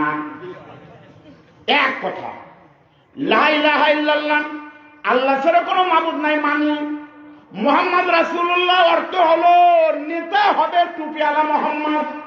আবু জাহেল বলতেছে, আল্লাহ মানে আল্লাহ তোর নেতা হওয়ার আসবি না, এজন্য আল্লাহ মানে উপরে থাকে। মুহাম্মদ রাসূলুল্লাহ তুমি হুজুর আবার এগুলা কওকে? তুমি খালি নামাজের কথা কওয়া, তুমি সিয়ারের কথা কওকে? তুমি তো লোক ভালো না বাবা, বুঝতে পারেনি। তখন আবু জাহেল বলতেছে, মুহাম্মদুর রাসূলুল্লাহ নেতা তুমি হবা, আমি আবু জাহেল বেঁচে থাকলে এটা করতে দিব না। নবী বলতেছে, চাচা গো আমি বলিনি, বলেছে আমার আল্লাহ, যতদিন পর্যন্ত আমার বক্ষে কলিজায় রক্ত আছে ততদিন পর্যন্ত কালেমার দাওয়াত আমি দিতেই থাকবো। আবু জাহেল তখন দৌড়ে আসছে মারার জন্য, এই মুহাম্মদ আমি না বুঝা তো কালামিন বলছিলাম, তুই তো আলামিন না বাবা, তুই তো জুতের মানুষ না, তুই তো জুতের চেংরা না। তারপর আবু জাহেল ওই দিন রাত 12:30টার সময় কোরআনের মাহফিল বন্ধ করে দিয়েছিল নবীর বাড়িতে। আবু জাহেল তখন বলতেছে, ওয়াকাল আল্লাযিনা কাফারু লা তাসমাউ লিহাযাল কোরআন। আবু জাহেল ওখান থেকে যায় তার কর্মীদেরকে বলছে, এই শোনো, মোহাম্মদ যেটি মাহফিল করবে কোরআনের কথা বলবে, লাইট মাইট ভাঙে সব পর্দা ছিঁড়ে সব শেষ করে দিবা। আমরা বেঁচে থাকতে মোহাম্মদ কোরআনের কথা বলবি, এ কি লাগবে? তার 60 টাকা লাগবে, যা ওই দুটা এই সব সিএনজি আমি 10 টাকা, ভ্যান 5 টাকা, খা, কিন্তু কোনো মাহফিল দান হয় না মোহাম্মদের টাকা। কর্মী কাছে কি লাগবে ক, কিন্তু সমাধান হয় না। আল্লাহ তাআলা বলল নবী মাহফিল হবে, কোরআন চলবে, আর আবু জেহেল বলবে চলবে না। বলেন তো পারছে কে? কে পারছে? আল্লাহ পারছে, পারে নাই। বিশ্বনবী যখনই কোরআনের দাওয়াত দিবে গেছে, আবু জেহেল তখনই বাধা দিয়েছে কোরআনের মাহফিলে। কিন্তু বলেন তো ভাই, আল্লাহর নবী জীবনের ঝুঁকি নিয়ে কোরআন কি বলে নাই? ওই জায়গায় যদি আমি আব্দুল বারী রশিদি হতাম তাহলে কি বলতাম? তাহলে কিন্তু আমি কোরআনের হক কথা বলতাম না। সঙ্গে সঙ্গে নবী বলতেছে, চাচা গো, আপনি আমাকে টাকা দিয়ে কেনার চিন্তা কেন করেন চাচা? আমি মোহাম্মদের ডান হাতে যদি সূর্য দেন আর বাম হাতে যদি আসমানের তারকা দেন, আমি কোরআনের দাওয়াত ঠিকই দিব। বলে বলেন সুবহানাল্লাহ। আর আমি এই জায়গা হলে কি বলতাম? ওই জায়গায় আমি হলে বলতাম যে না বাবা, এটা কোমনা জীবন বাঁচান ফরজ। আপনারা বলেন তো ভাই, জীবন বাঁচান ফরজ কথাটা কি ঠিক না? কথা বলেন। তার আগে আপনারা বলেন তো পানির অপর নাম কি? কথা বলেন, পানির অপর নাম জীবন। আপনারা কিন্তু বললেন another name of water is life and life। আমিও জানি জীবন, আপনারাও জানেন জীবন। কিন্তু কিয়ামতের ময়দানে আল্লাহ যদি বলে বলো তো বান্দা পানির অপর নাম কি, আমরা বলবো জীবন। আর টাইটানিক জাহাজ ডুবে তারা মারা গেছে, মেঘনা নদীর নৌকা ডুবেছে, সাইলেরা মারা গেছে, করত নদীর কেউ যদি মারা যায়, ছোট বাচ্চা, কিয়ামতে আল্লাহ যখন বলবে পানির অপর নাম কি, আপনি কবেন জীবন। আর পানির ডুবে যা মরছি কোনেদের হইতে পারে, এই শালা তুই জানিস আমি চালু করা মরছি নদীর ডুবে? আল্লাহ মিথ্যা বলতেছে। আমি জানি পানির অপর নাম হলো মরণ। ধরে বলেন ঠিক না দেখি? এই জন্য কোন মুসলমান যদি বলে তেল তেলাওয়াজ করা লাগবে কে, জীবন বাঁচান ফরজ। কোন মুসলমান যদি বলে জীবন বাঁচান ফরজ, ওই মুসলমান মুসলমান নয়, বরং একজন মুসলমান বলবে আমার দায়িত্ব হলো ঈমান বাঁচানো, আর আমার আল্লাহর দায়িত্ব জীবন বাঁচানো। লিল্লাহি তাকবীর। আচ্ছা ভাই, জীবন দেওয়ার মালিক কে? মারার মালিক কে? রাখে আল্লাহ, মারে আল্লাহ। এরা কি মুখে না অন্তরে? আমি নিজে দেখছি করোনার কারণে। করোনা হয় দেখা যায়নি। আমি আব্দুল বারী রশিদি কিন্তু মাস্ক পরেছি, এখন আমার গাড়িতে মাস্কের প্যাকেট আছে, এখন আমার হ্যান্ড স্যানিটাইজার আছে, কিন্তু আমি এই মনে করে পরেছি এবং হ্যান্ড স্যানিটাইজার সাবান দিয়ে হাত দিয়েছি এই মনে করে, এগুলো যদি আমি ব্যবহার করি আল্লাহ যদি দয়া করে তাহলে করোনা হবে না। কিন্তু এই মনে করে দেইনি, মুখে মাস্ক হাতে স্যানিটাইজার, আমার কিছু হবে না, মোকাবেলা করবো। আল্লাহর কসম এই বিশ্বাস আমি করি না, আপনার করেন? তাই যদি না হবে, তাই যদি না হবে, হাটে গেলে বাজারে গেলে হাত ধরলে পা ধরলে ডলাডলি করলে লাফালাফি করলে যদি করোনা হয়, তাহলে এই বনানে হাটে সেগুলো প্রত্যেকটা আলুওয়ালা আছে, সকলের মরার কথা ছিল না, একটা কে মরছে? আপনারা বলেন তো ভ্যানওয়ালা অটোওয়ালা কেউ মরছে? আমরাও কিন্তু করোনার ভিতরে মাহফিল করেছি বাহিরে, গত 2 বছর 1 বছর আগে। আমার মনে আছে সাপাহার গেলাম ভাই এক মাহফিলে, আমার এই মুরব্বীর চাইতে বুড়া মানুষ সভাপতি। ওই মানুষ যতক্ষণ ওয়াজ হলো, বুড়া মানুষ জায়গা দিয়েছে ওনাকে সভাপতি বানাচ্ছে, কিন্তু মুরব্বীর আবার সর্দি, তার ভিতরে আবার জ্বর। কিন্তু সবার কথাতে না, উনি জায়গা দিতে অনেক লাগবি, এখন সবাই মাছ পরে দূরে আছে। আর ওই মুরব্বী আমার পাশে ওয়াজের শুরু থেকে কিছুক্ষণ পর পর এই মারতেছে আমার মুখে। এই বুড়া মানুষ যদি মারে আর করোনার টাইম, তখন আমার মন বলতেছে বুড়ার যে ভাবরে এত করোনা হচ্ছে রে, টিস্যুও নাই, কিছুক্ষণ পর ফটচাট করে মারতেছে। আর ওই চিকেন টিকেন যা আছে নিজ দিয়ে উপরে দিয়ে সব বানাচ্ছে, উনি আবার দেখে ভালোই ভরিছে রে, ওদের চিকেন আমার ডলেন খাইলে। আমি বলছি ধুরাতে বিপদ দিল, 2 ঘন্টা এইভাবে খালি যদি ভুলভুলির মতো খানি পর পর স্টার্ট দেয়, তো বুড়ার জ্বালাই তো আমি মরছি বা। ওয়ার শেষ হলো, ওই মুরব্বী তখন বলতেছে হুজুর একটু দাঁড়ান হুজুর, আপনার সাথে আমি বুকের সাথে একটু বুক ঠেকাবো।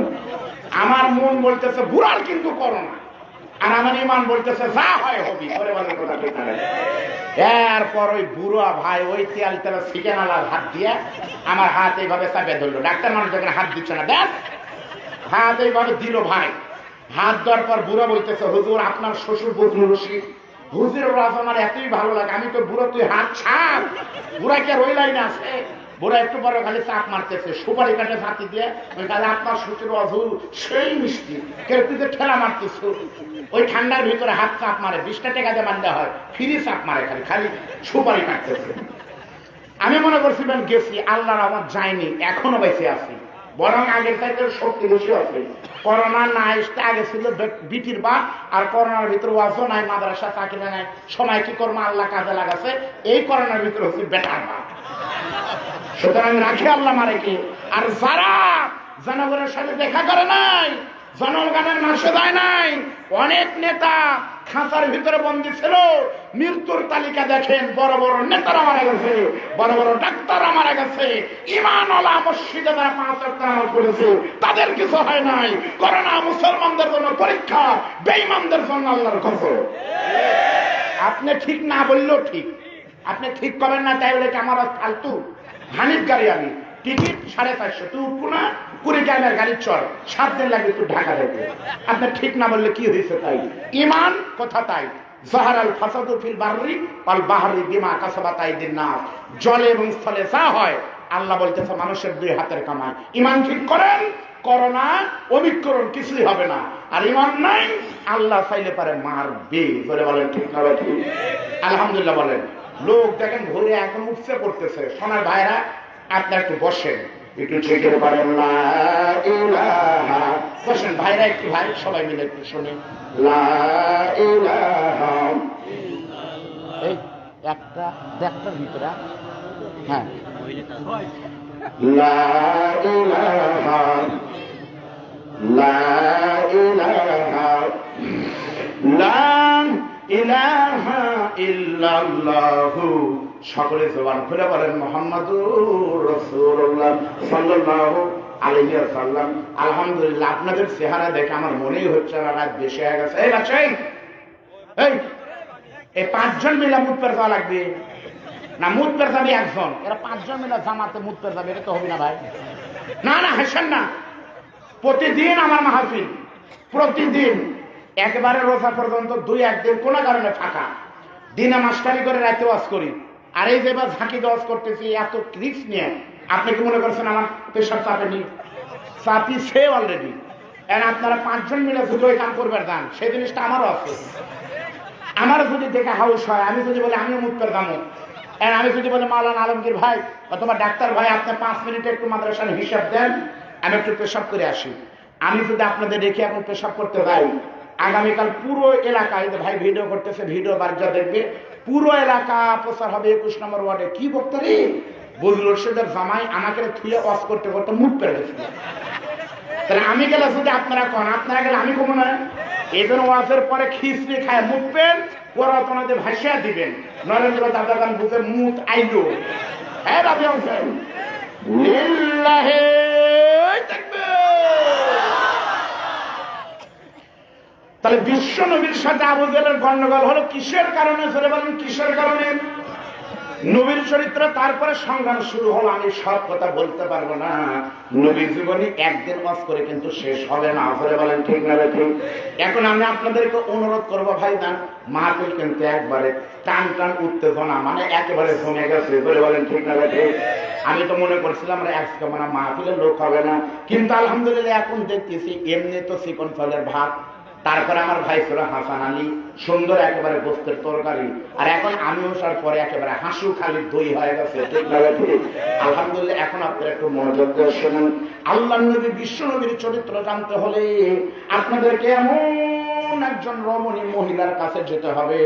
আজকের মাহফিলে কিন্তু খালি পুরুষ মানুষ আসেনি, আজকের মাহফিলে অবশ্যই মহিলা মানুষে কিন্তু শুনতেছে। শুনতেছে না ভাই? শুনতেছে না? এই যে ভাই বলতেছে হ্যাঁ ডাবলেরও, এই যে আমার ভাই মাওলানা বলতেছে ডবলেরও বেশি। মা বোনেরা এখন চিন্তা করবে সামনে বছর থেকে আমরা চাউল দেব না, কারণ মা বোনেরা বলবে শুধু বক্তা পুরুষ, সবাই পুরুষ, পুরুষের ওয়াজ করে, আমাকে রেখে কিছু মহাউসা না। আমার মনে হয় সামনে থেকে খালি পুরুষের প্যান্ডেল না, সামনে থেকে নারীদের প্যান্ডেল না। যেভাবে বাংলাদেশে হিজড়াদের ক্ষমতা চলতেছে, সামনে থেকে হিজড়াদেরও প্যান্ডেল করা লাগবে। পারে হিজড়াদের অফার কিন্তু আছে। সামনেবার বলবো যদি হিজড়া 2-1 জন আপনাদের কেউ নেতা টেতা হয়, আপনাদের মা বোনদের উদ্দেশ্যে আমার ওয়াজ হলো মা বোনদের ভিতর থেকে নবীকে চেনাবো। এখন আমি আপনাদেরকে একটা মানে মহিলার নাম বলবো, যে মহিলাটা আমাদের সকলের মা হয়, কিন্তু আমারও মা, আপনাদের মা, উম্মতের সকলের জননী, আল্লাহর নবীর প্রথম স্ত্রী আম্মা জান খাদিজাতুল কুবরা। মা খাদিজার বাবার নামে ছিল খুয়াইলিদ। একটু সবাই আমাকে সহযোগিতা করে, নাম কি? ওই খুয়াইলিদের কিন্তু কোটি কোটি টাকা ছিল, কিন্তু খুয়াইলিদের কোনো সন্তান ছিল না। আপনারা বলেন তো ভাই, সন্তান কিন্তু অনেক বড় নিয়ামত, জোরে বলেন ঠিক না বেঠিক? সন্তান নাই, সম্পদ আছে, কোটি কোটি টাকার বাগান, গাড়ি বাড়ি সবই আছে, কিন্তু খুয়াইলিদের কোনো সন্তান নাই। রাতের বেলায় খুয়াইলিদ শুনেছে, বুঝেছে আল্লাহ না দয়া করলে কোনোদিন সন্তান হতে পারে না। ওই খুয়াইলিদ তখন চোখের পানি ফেলে কান্দরে বলে, মনি আল্লাহ তুমি আমাকে একটু সন্তান দাও। উজরনি আস্তাজিব লাকুম। আল্লাহ তার কমিটমেন্ট রক্ষা করে সুন্দর করে ওই খলিলকে ডাকতে বলে, কোটিপতি শিল্পপতি রে, ও দিলি নিয়ার মক্কার সবচাইতে কোটিপতি নেতা।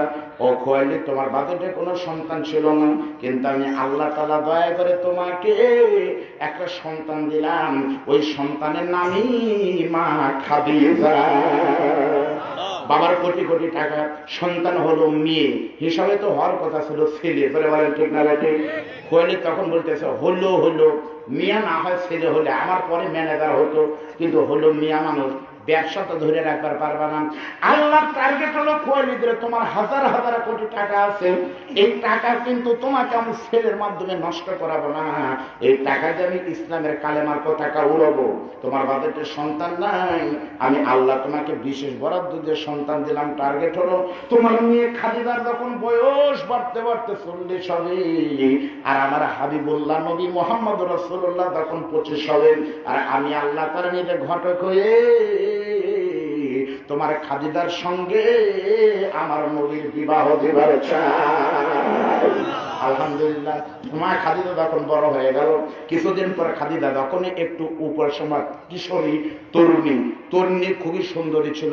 মা খাদিজা যখন একটু বড় হয়েছে, সুন্দর দেখতে, মা খাদিজার বাবার চাইতে এলাকার ঘটক যারা, তাদেরই টেনশন বেশি হয়ে যায়, ধরে বলে ঠিক না ঠিক? কোনো মানুষ যদি কোটিপতি হয়, বনানী হাটে 3টা দোকান আছে, 7 মাথা থেকে ভাড়া পায়, ওই মানুষের যদি একটা মেয়ে থাকে, ঘটকের সঙ্গে হাদিস সাহেব বিয়ে দিবেন না, দেন বারে ভালো একটা ছেলে বাড়াছে, কি করে কারে ভাই বাবারে ডাক্তার, কি না আরে ডাক্তার বারে মিথ্যা কথা কম। আপনার ঘটকের চাকরিতে বিয়ে দেয় একে, ওই হোমিও কলেজ থেকে পড়ছে, সাদাপুর ফলতলা মাদ্রাসার সামনে একটা ঢোপের ভিতরে হোমিওপ্যাথির ওষুধ গেছে, এমন ভাবে বলছে মনে করছে পপুলারের ডাক্তার। বিয়ে দেয় একে না, 2 ফোঁটা ফরম পথ গেছে, হোমিও ডাক্তার। এমন ঘটকে আপনাদের দেখে নাই? সকালে এক ঘটক, দুপুরে আরেক ঘটক, বিকালে আরেক ঘটক। মা খাদিজার বাবার রাতের বেলায় খাদিজার মাকে বলতেছে, খাদিজার মা আমাদের একটা সন্তান হলো, কিন্তু আমার চাইতে বিপদ বেশি হয়েছে মনে হয় ঘটকদের, এত ঘটকেরা আবদার কেমনে মানে? খাদিজার মা বলতেছে, তাহলে মেয়েকে সুন্দর দেখে একটা যুবকের হাতে দিয়ে দেন।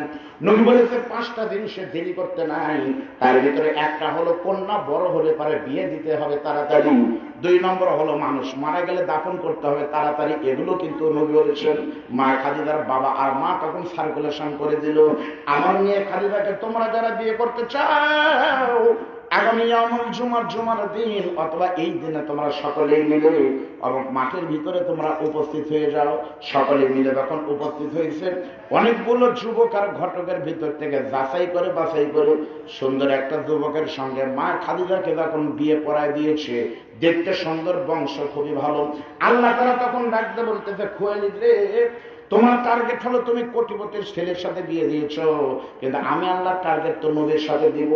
দেও, তুমি তার নবী না যে জিবরাইল পাঠাবো, যার তার কাছে তার জিবরাইল যায় না, মানা করবি কেমনি? তখন জিবরাইলকে না দেখে আল্লাহ বলতেছে, আজরাইল আমার টার্গেট বিয়ে দিব নবীর সঙ্গে, কিন্তু দিল আরেকজনের সঙ্গে। বিয়ে যখন হলো, কিছুদিন যায়, কিছুদিন পরে মা খাদিজা রাতের বেলা স্বামী স্ত্রী শুয়ে আছে, সকালবেলা ঘুম থেকে উঠে দেখে স্ত্রী ঠিকই আছে, স্বামী নাই।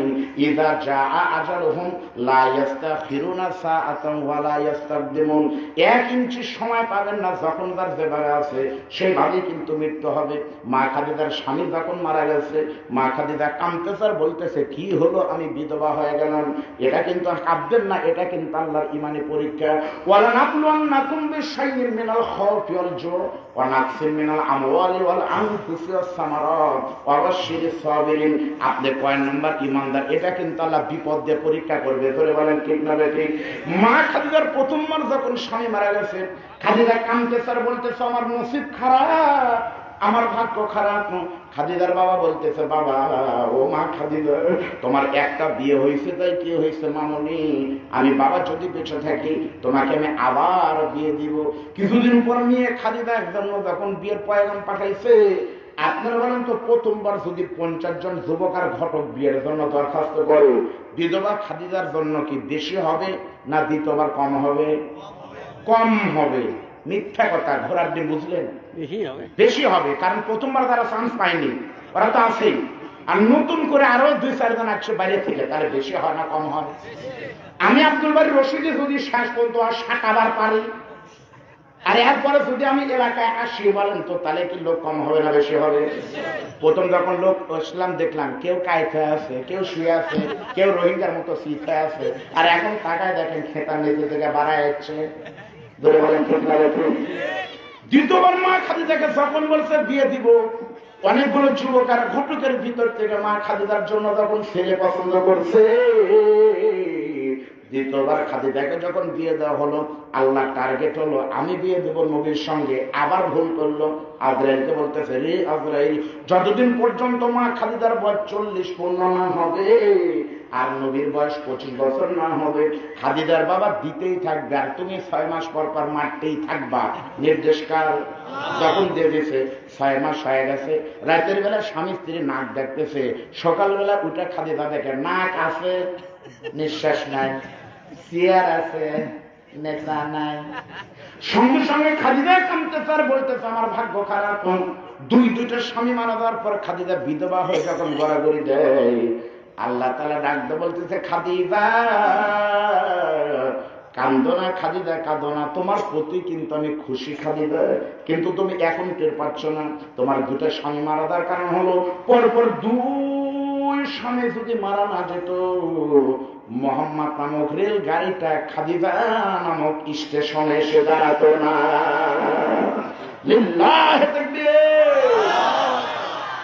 2 বার স্বামী মারা যাওয়ার কিছুদিন পরে বাপও মারা গেছে। স্বামী হারা, সন্তান হারা, কি বলে স্বামী হারা, বাবা হারা, শোকে মাতম। মা খাদিজার 40 বছরের মহিলা কি আর বিয়ের কোনো বয়স থাকে? 40-এ বাদ দিয়েছে, 2টা স্বামী নাই, বাপও নাই, সম্পদ আছে কিন্তু জানের শান্তি নেই। খাদিজা বলল, আমি আর কোনোদিন বিয়ে করব না। কিছুদিন পরে মক্কার সবচেয়ে বড় নেতা মিস্টার আবু জেলের এখন ক্ষমতা নাই, কামাই বন্ধ হয়ে গেছে। ধান্দাবাজ আবু জেল এসে বলতেছে, খাদিজা তোমার তো স্বামী মারা গেছে 2 বার, বাপও মেরে গেছে, আমি মুরব্বী মানুষ বিয়ে করতাম না, কিন্তু শুধুমাত্র দেশকে ভালোবাসি, দেশের জন্য আমি এই বয়সে মানবাধিকার, নারীর অধিকার প্রতিষ্ঠা করার জন্য তুমি যদি রাজি থাকো, আমি তোমাকে বিয়ে করতে চাই। আসলে বলেন তো এই বয়সে খাদিজাকে আবু জেল বিয়ে করতে চায় আসলে কিসের আশায়? বলেন তো, আসলে কি ভালোবাসায় না টেকার আশায়? আবু জেল চিন্তা করছে, খাদিজার বাবার পুরো এলাকার সবকিছু, কিন্তু কোনো ভাইও নাই, বোনও নাই, কেউ নাই, একমাত্র খাদিজা। খাদিজার বাবা সারা জীবন যা করছে কামাই, বিয়ে করতে পারলে সমস্ত টাকার মালিক হবে তার জামাই। এই টার্গেট করে বলতেছে, আমি বিয়ে করবে চাই। মা খাদিজা বলতেছে, আমি বিয়ে করব না। কয় ঠিকই আছে, করবে না, যদি করো। যদি না, করবই না। অনেক সময় কয় যদি, তাও কয় যদি করো। যেমন অনেক সময় কিন্তু আমাদের এই শ্বশুর বাড়িতে আমি যখন থাকি, মাঝে মাঝে গেলে কিছু লোকজন যা বলে, হুজুর একটা ডেট হয় না। আরে ভাই, যে ওয়াজ লিখি ভুল করে লিখতে রোজার মধ্যে 6টা হয়ে গেছে, ওই 6টা কেমনে হজম করবো? আবার 2 বছর করোনার কারণে 63টা মাহফিল হয়নি, তারা 100 মাহফিল ঢুকানোর জায়গা পাচ্ছি না। হুজুর দেখেন, হুজুর যদি, আবার হয় যদি নাই, বারে দেখেন হুজুর নাই, যদি ফাঁক পান আমাদের একটু মোবাইলটা লিখে নেন। যদি এরকম আবু জেল বলতেছে, যদি বিয়ে করো আমার নামটা লিখে রাখো।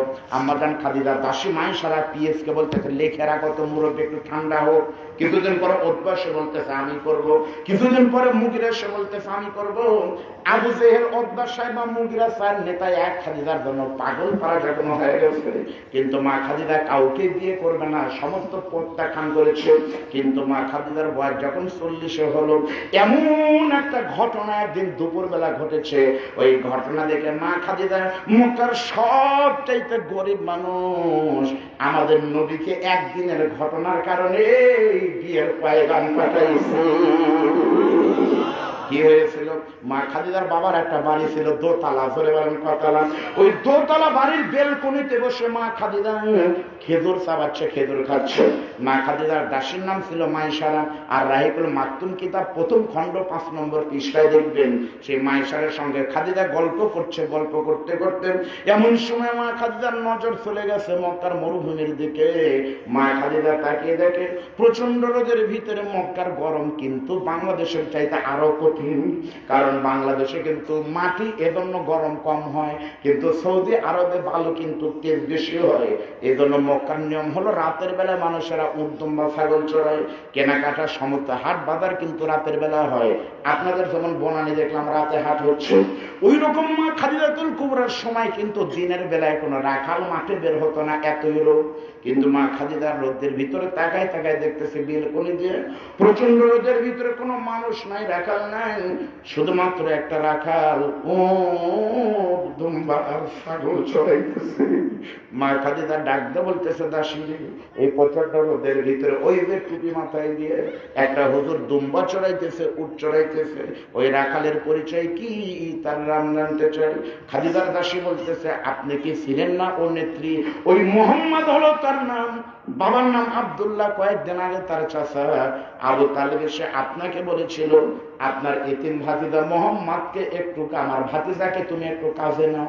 আপনি ধমক দিয়ে বলেছিলেন লেখাপড়া নাই, তার কোনো চাকরি নাই, সর্বোচ্চ করলে একটা রাখালের চাকরি দিতে পারবো। আপনার সেই চাকরি দ্বারা রাখাল আপনারই দুম্বা চড়াইতেছে। খাদিজা বলতেছে, হাজার হাজার কর্মচারী কয়েকজনের নাম লিখে রাখবো। আপনারা ঠেঙ্গা মারা কি এমএসএ, যিনি চেয়ারম্যান, যিনি অধ্যাপিকা হুসনিয়ারা, সারা বাংলাদেশের সমস্ত কর্মচারী কেউ চিনেন? খাদিজা বলতেছে, আমি কেমনে চিনবো? দাসী বলতেছে, আপনারই কর্মচারী, আপনারই দুম্বা চড়াই।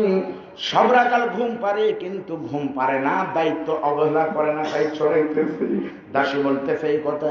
খাদিজা বলতেছে, আমি একটু দেখবো কেমনে রোদের ভিতরে দাঁড়িয়ে আছে। ও বন্ধু, নবীর উম্মাত পাগল যারা, তারা চোখের দিকে তাকান, আমার দিকে তাকান।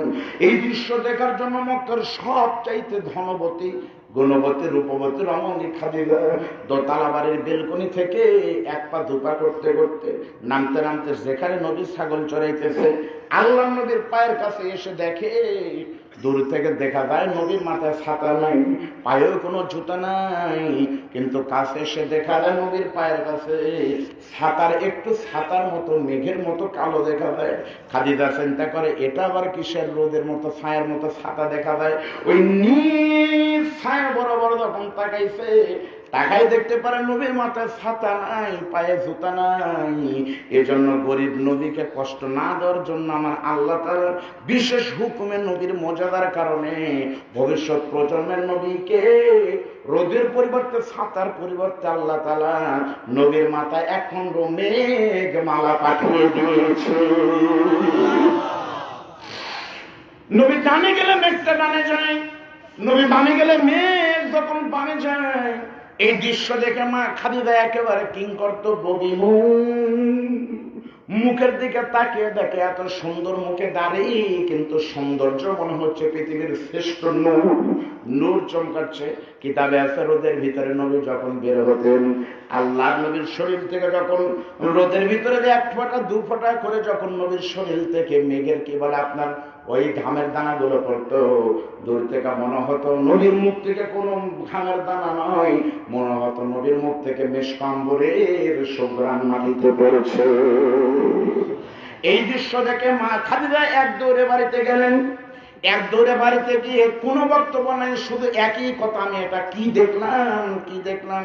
দাসীকে ডাকতে বলতেছে, দাসী রে, আমি খাদিজা যদি এখনই বলি মক্কার বড় বড় 4 জন নেতা আমার বিয়েতে রাজি, কিন্তু আমি বলেছি আর কোনোদিন বিয়ে করব না। কিন্তু আজকে একটা ঘটনা দেখে আমি আশ্চর্য হয়ে নিয়ত করেছি, আমি খাদিজার 40 বছর বয়সে আমি আবার বিবাহ করতে চাই। তবে যে নতুন কোনো নেতাকে বা ধনীকে নয়, আমি বিয়ে করব একমাত্র কেবলমাত্র সবেমাত্র সন্তান, বাবাহারা সন্তান আব্দুল্লাহর এতিম মোহাম্মদকে। লিল্লাহি তাকবীর। দেখিয়া নবীর মুজিজা, ধন্য বিবি খাদিজা, ধন সম্পদ করলেন সমর্পণ। ওগো নবী, আপনি নবী গো, আপনি হলেন খাদিজার জীবন। মা খাদিজা দাসীকে বলতেছে তাড়াতাড়ি করে যাও। চাপাচাপি সহ্য করতে না পেরে দাসী চলে গেল কুরাইশ বংশের নবীর বাড়িতে। গিয়ে শুনে বাপও নাই মাও নাই, একমাত্র অভিভাবক হিসাবে আছে আব্দুল্লাহর মানে ভাই, তার নাম হলো আবু তালেব। আবু তালেবের বাড়িতে গিয়ে মা খাদিজার দাসী বলতেছে, ও আবু তালেব, আপনি যদি আপত্তি না করেন আপনার এতিম ভাতিজা মোহাম্মদকে আমার নেত্রী খাদিজা বিবাহ করতে চায়। বলেন সুবহানাল্লাহ। মা খাদিজার কথা শুনে, দাসের কথা শুনে দাস আব্দুল্লাহ বলতেছে, আবু তালেব বলতেছে আলহামদুলিল্লাহ। বলে বলেন কি বলছেন? আবু তালেব বলছে আলহামদুলিল্লাহ। খাদিজা তখন আবু তালেবকে বলতেছে, চাচাজি আপনি যদি আলহামদুলিল্লাহ বলেন আমি খাদিজা বিয়েতে রাজি। আমিও বলতেছি আলহামদুলিল্লাহ। ও বাগান সুন্দর আয়োজনের ভিতর দিয়া নবীর সঙ্গে মা খাদিজার বিয়ে যখন কমপ্লিট হয়ে গেল, আপনারা বলেন তো নবীর বিয়েতে, মা খাদিজার বিয়েতে আল্লাহ নিজে খুশি, তাই হয়ে গেছে। আল্লাহ খুশি, ফেরেশতারা খুশি, সারা পৃথিবীর সমস্ত মানুষ খুশি। বলেন তা আপনারা খুশি না বেদার?